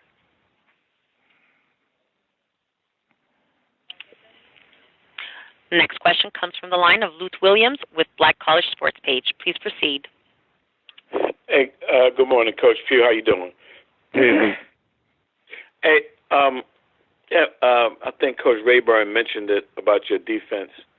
I did a little thing on Tariq Cohen and found out in 4 years you're the only team in the conference that he doesn't have a 100-yard rushing game against. And I think when he scored against you last week, it was his first time he had scored against you all year. Was there, and now that he's finished, you don't have to worry about giving up any secrets as it relates to that. What was the key to your team being able to do that? 4 games. I think the best game he had was 62 yards rushing. What's been the key to stopping a running back like him? Well, I don't know if we stopped him. We just had a plan in that we generally have in to try to take away all of the different gaps and schemes and that kind of stuff that people do to you. I guess our defensive staff has just done a nice job over the years of making sure that our guys at least understood, what the possibilities were, where he was aligned and that kind of stuff. We've had a plan, and a large part of that plan is the fact that we've had some pretty good players. We've got, I guess, maybe 2 or 3 guys that was on this defense last year that are on NFL rosters now that are, I'm sure responsible for a good bit of that. And his career kind of coincided with those guys' career for the most part. And of course, we've still got a couple pretty decent players on this defense still. So, we get it done. I wish we could figure out how to do it the same way on the offense some, but at the same time, we've got to, just continue to kind of plug away at it and be glad that he's gone. The fact that he's not back in another year, I think is probably the most exciting part of the whole deal with Mr. Cohen. Coach, as the success that you've had at South Carolina State, is your team in the mentality kind of like championship or bust? either you're in the running for the well, championship. You know what? And that's a concern because you're exactly right. Once we get to the point where you don't necessarily have the opportunity to be the real guy, we ain't really good at being the second guy. And, although we've had, those opportunities before, it's generally been at the end of the schedule when we lose maybe the last game or something like that, that will then make us two. But to be at this point at this time of the year is an unusual kind of sensation for us. And I don't know if I'm very good at getting us through this. I mean, I'm mad all the time. And, it ain't pretty around here right now. So, you're talking a circumstance here where, you're talking a situation here where, we've got to figure out how to be better than this, and we're not very good at it. Good luck, Coach, Saturday. All right, Luke.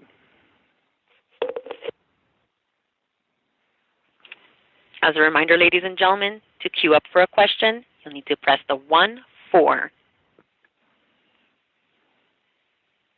And there seems to be no other questions at this time. Please continue. Thank you, Coach Pough, and good luck this weekend against Savannah State. Thanks, Ryan. You're welcome. South Carolina State will host Savannah State this Saturday at 1:30 p.m. The game will be live streamed on scstateathletics.com.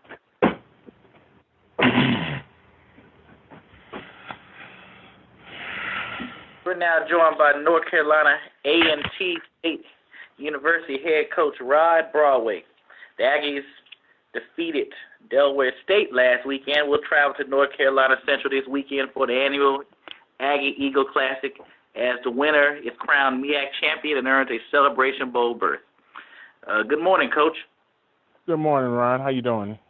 I'm fine. How you doing? I'm good, thank you. Coach, first of all, before we proceed with what's happening on Saturday, just talk about last week's game. As it was close early, but then you pulled away late in the second quarter and early in the second half. Well, it was a good game. I thought Delaware State came out. They took the opening kickoff right down the field and scored on us. Our guys wasn't focused, wasn't ready to play, but you got to give Delaware State a lot of credit. They did something that hadn't usually don't happen a whole lot where you take the open kickoff and march down the field on us.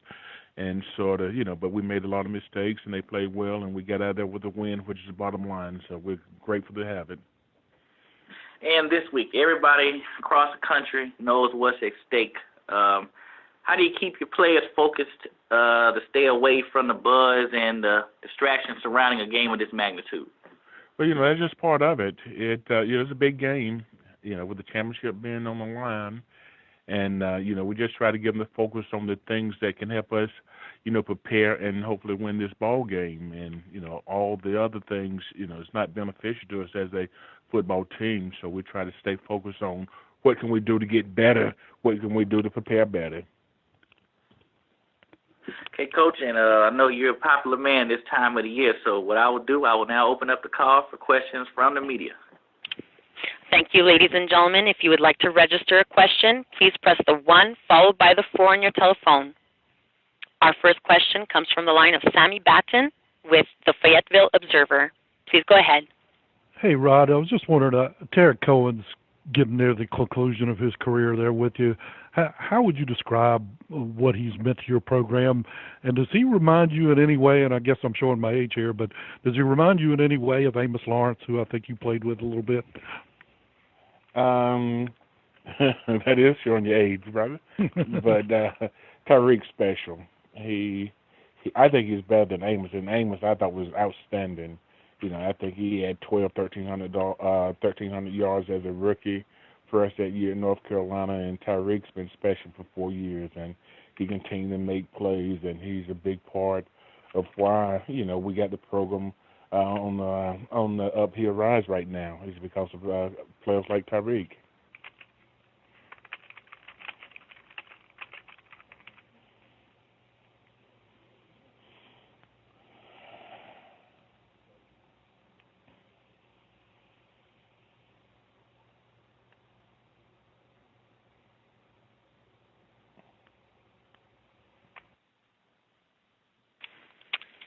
We'll proceed with our next question. It comes from the line of Donald Ware with Bow to Row. Please proceed. Hey, what's going on, Coach Broadway? Good morning.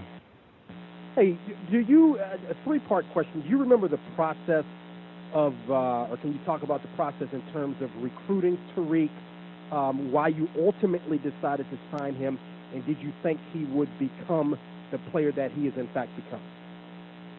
Well, yeah, we thought he did the same thing in high school he's doing here. And I watched him, and I said, he's just too small.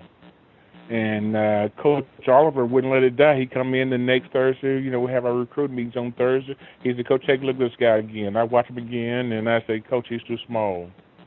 And then, you know, I made the decision. I said, well, I'm going to go down and visit with him because, you know, I read this quote that Bill Parcells said one time.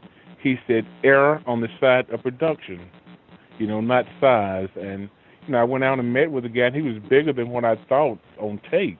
So we ended up offering him a scholarship and ended up signing him. And, you know, the rest is history. He's been phenomenal for us. He's been outstanding. And on top of that, not only is he an outstanding football player, but he's a top-class individual as well. And those are the type of guys you enjoy being around.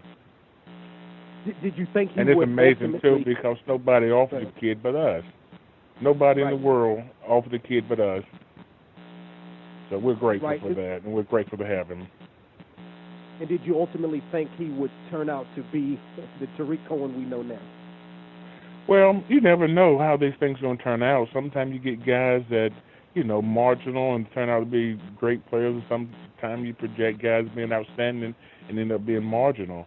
But we knew early on that he was going to be very good. It didn't take long in the fall practice his freshman year to realize that we'd found something special. Okay. Thank you, Coach. Thank you. The next question comes from the line of Lute Williams with Black College Sports Page. Please proceed. Almost afternoon. Good morning, soon to be afternoon, Coach Broadway. How you doing today? I'm good. Same to you, Luke. Listen, Coach, pressure. What does this game mean in terms of pressure? I know you try to always put things in the simplest form, but what does this game mean in terms of pressure for you as a coach? Well, that's because I'm a simple man, Luke. I'm just old simple country boy. But you know, we try to just focus on preparation and getting better.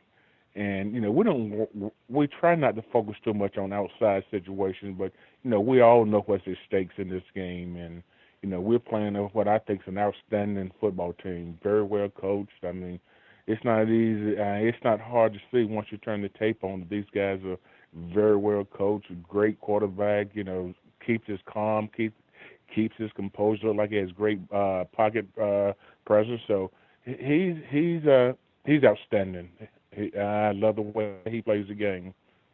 Does your experience with big-time Division I programs and the rivalries there, I guess to a certain extent, would make this game pale in comparison? You're not playing in front of 80,000, 90,000 national television audience, even though you will have one this time around.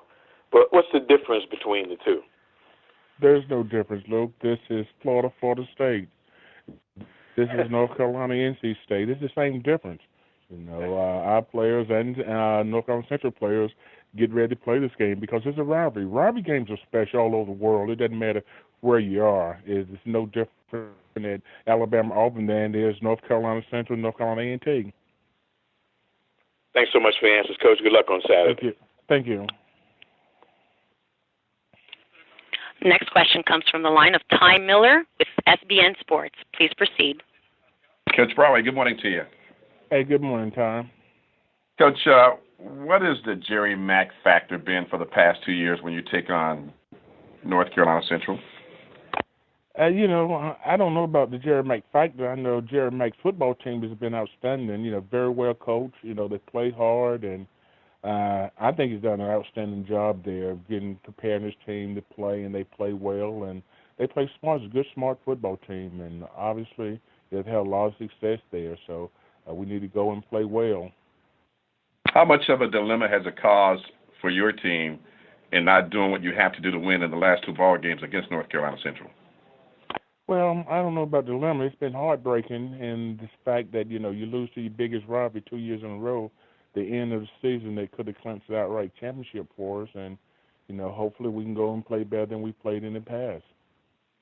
Besides Tariq, if you look at your team either individually or as a unit, what or who has to be the difference maker in this game for you?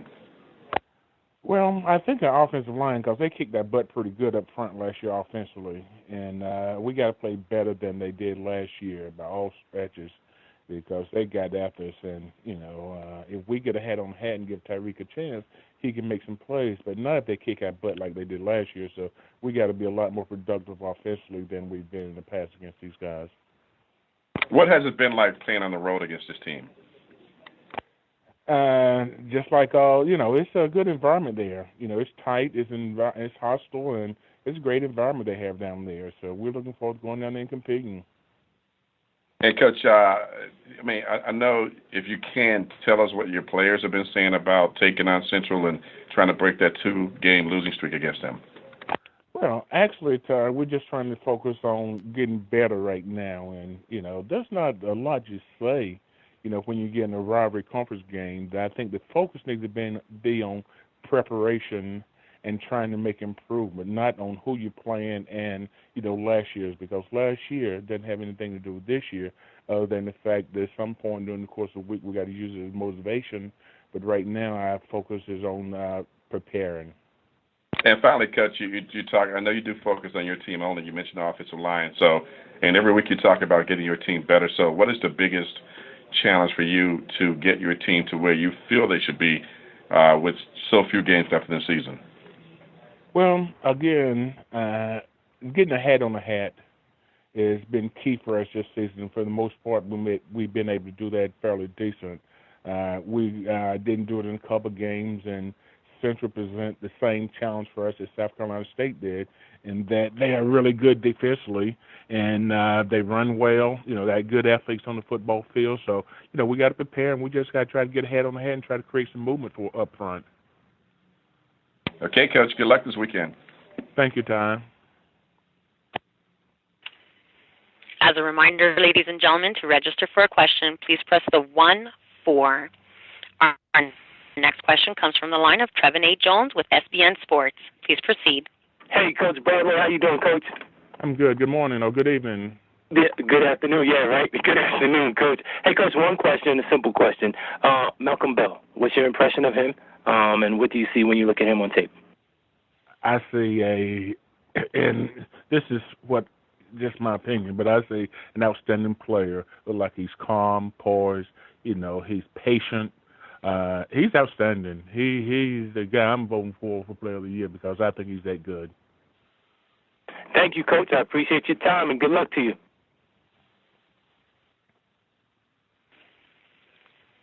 Ladies and gentlemen, as a reminder, to ask a question, please press 1-4 on your telephone. There are no further questions at this time. I'll turn the call back to you, Mr. McGinty. Thank you. Coach Broadway, good luck as you prepare to fight for the MEAC championship in the Celebration Bowl berth this week, and look forward to speaking with you next week. We got to do this again? Yes, sir. I can't. I need one more week to talk to you, Coach. All right, Ryan. We'll see you next week, buddy. All right, see you later. All right, later. North Carolina A&T State will travel to Durham, North Carolina to face North Carolina Central in the annual Eagle Aggie Classic this Saturday at 2 p.m. The game will be shown live on ESPN3 and replayed on ESPNU.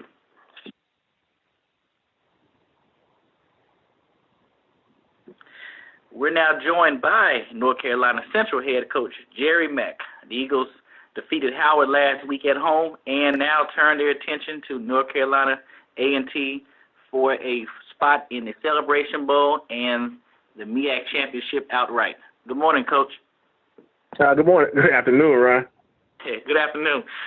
Coach, talk about last week's game as Howard held on and was in the game for most of it in this first half. So talk about last week and how did you manage to pull away?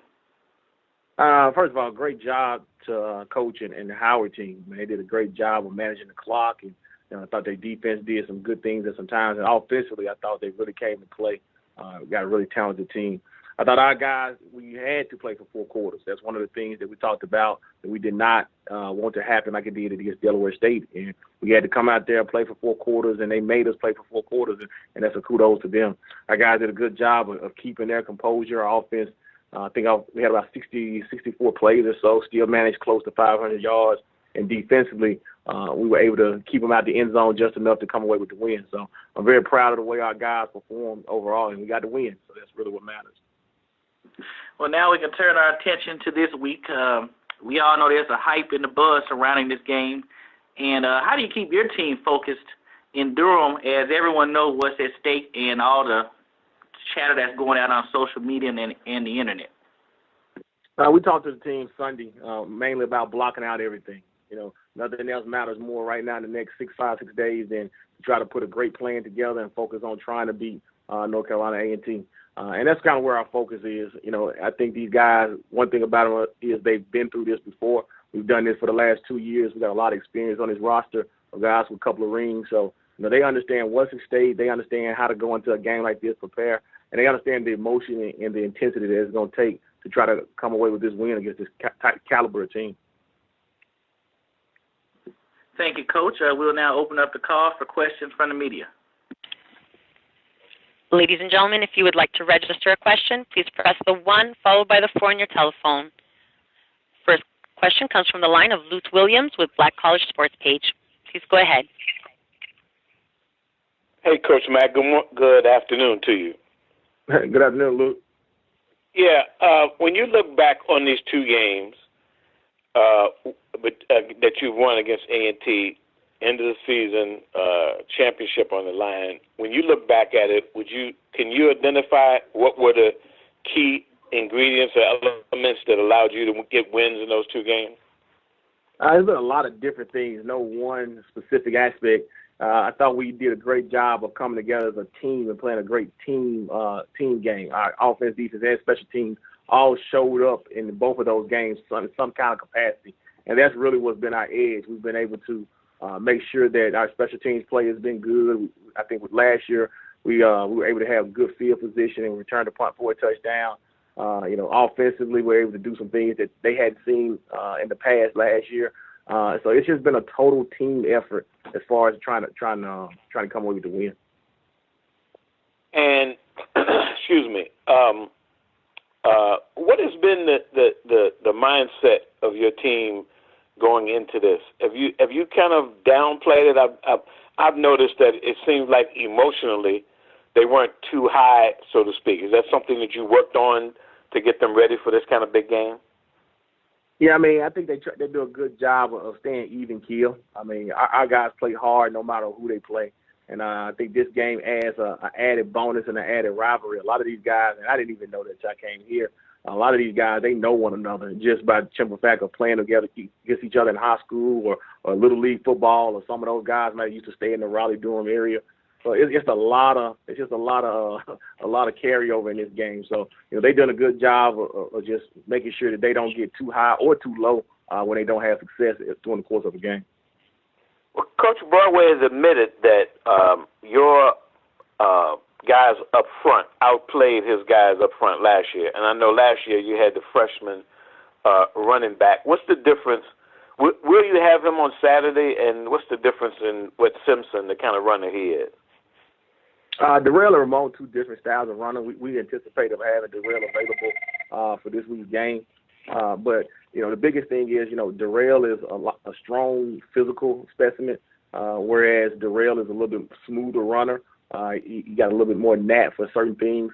Both of them good in their own way, but it's just one of those things where they both bring a different aspect to the table.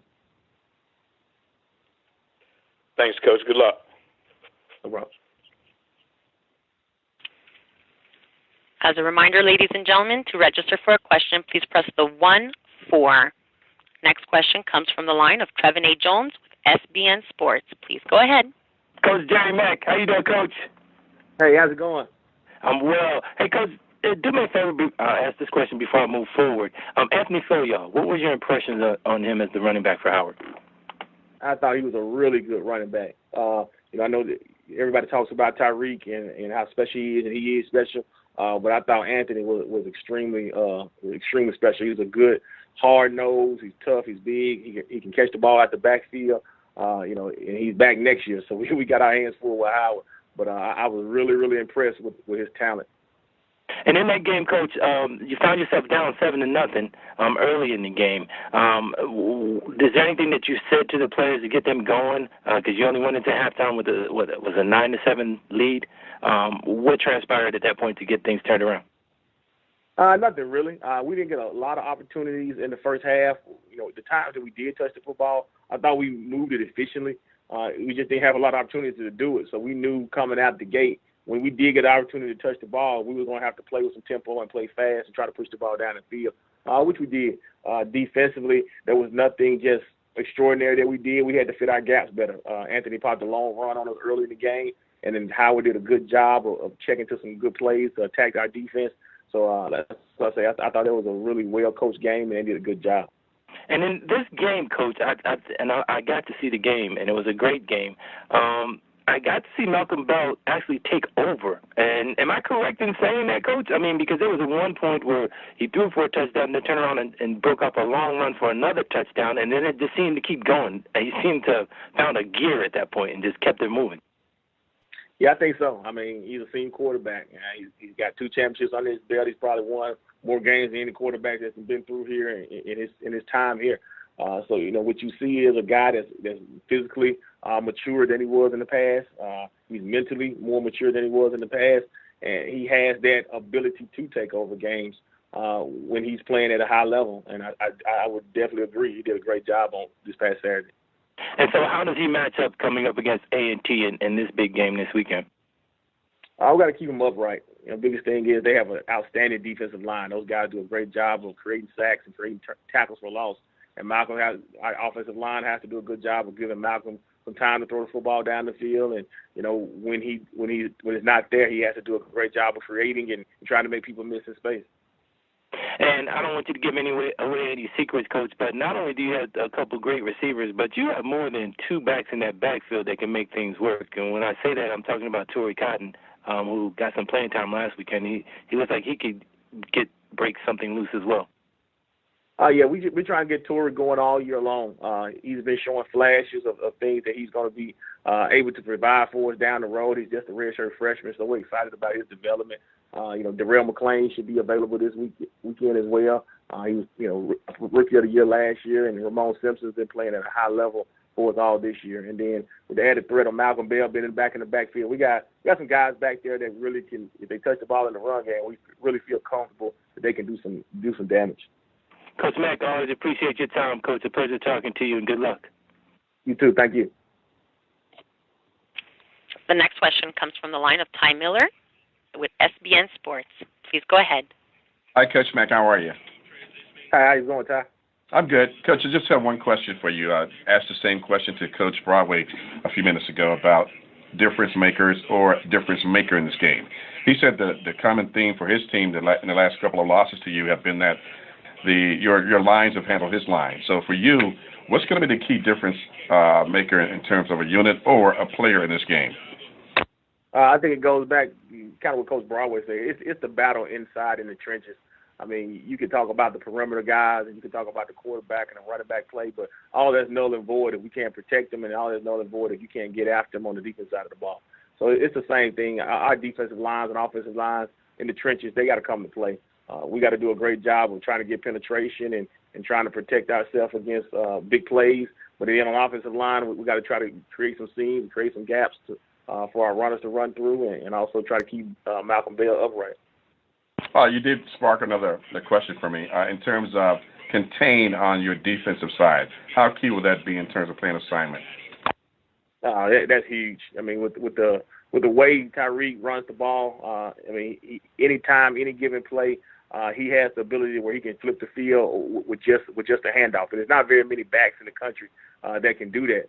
And with that kind of ability, you have to be gap sound. You have to play the cutback. You have to be fundamentally sound more than anything. I think it's no great scheme that's going to all of a sudden stop them. I just think it's about being fundamentally sound and making sure guys bring them down when they have an opportunity to. Coach, I remember when you first took over 3 years ago down at North Carolina Central, and you talked about you were there to make a difference, and you have so far. So how is it for you being at this point, only 3 years in, and the stage that you're on at this point, playing for a possible national championship? I think it speaks wonder, not only for our program, but also our entire NCCU family, administration, our campus partners, all those different type of entities. And we talked today about it takes a lot of people to make sure a program can be successful, especially at our level. And we've been committed. Our institution, our Eagle Club, our alums have been committed to trying to get this program off and running. 3 years ago, they were barely 500, struggling to, break that, over 500 barrier. And now you're talking about an opportunity, being ranked 20th in the country, having an opportunity to play for HBCU national champion. I mean, that just speaks wonders for the commitment level of the program and the community. Thank you, Coach. Good luck this weekend. No problem. Thank you. Thank you. Next question comes from the line of Lute Williams with Black College Sports Page. Please go ahead, sir. Yeah, Coach, I just got a follow-up. You said 20th in the nation. I think I saw 24th on the stats FCS. What about the possibility of FCS playoff berth? Obviously, if that happens, our team will be excited to play in a chance for a national championship. So, I mean, obviously we want to win the game and go to the Celebration Bowl, but, if we happen to get a bid at the college playoffs as well, I mean, we're going to do a great job of trying to represent the MEAC in our school. And, we're 20th in the coaches poll, I think. Okay. 20th in the coaches poll, I think 24th in the stats poll. Yes, sir. What does that say about you? Have you been ranked before in the last 2 years? Have you been ranked? Oh no, we've never been ranked in the history of the program since they made the transition to Division I. Go ahead. Go ahead. No, go right ahead. You were about to answer what I was going to ask you to follow up with. Go ahead. Yeah, it just speaks wonders of the commitment level from our administration and from our campus partners that we can have that, to be ranked in the top 20 out of 125 teams in the country that play at our level. I mean, that's a big accomplishment for a program who's only been an FCS member probably for about 5 or 6 years. Congratulations on that, Coach. Good luck on Saturday. Thank you.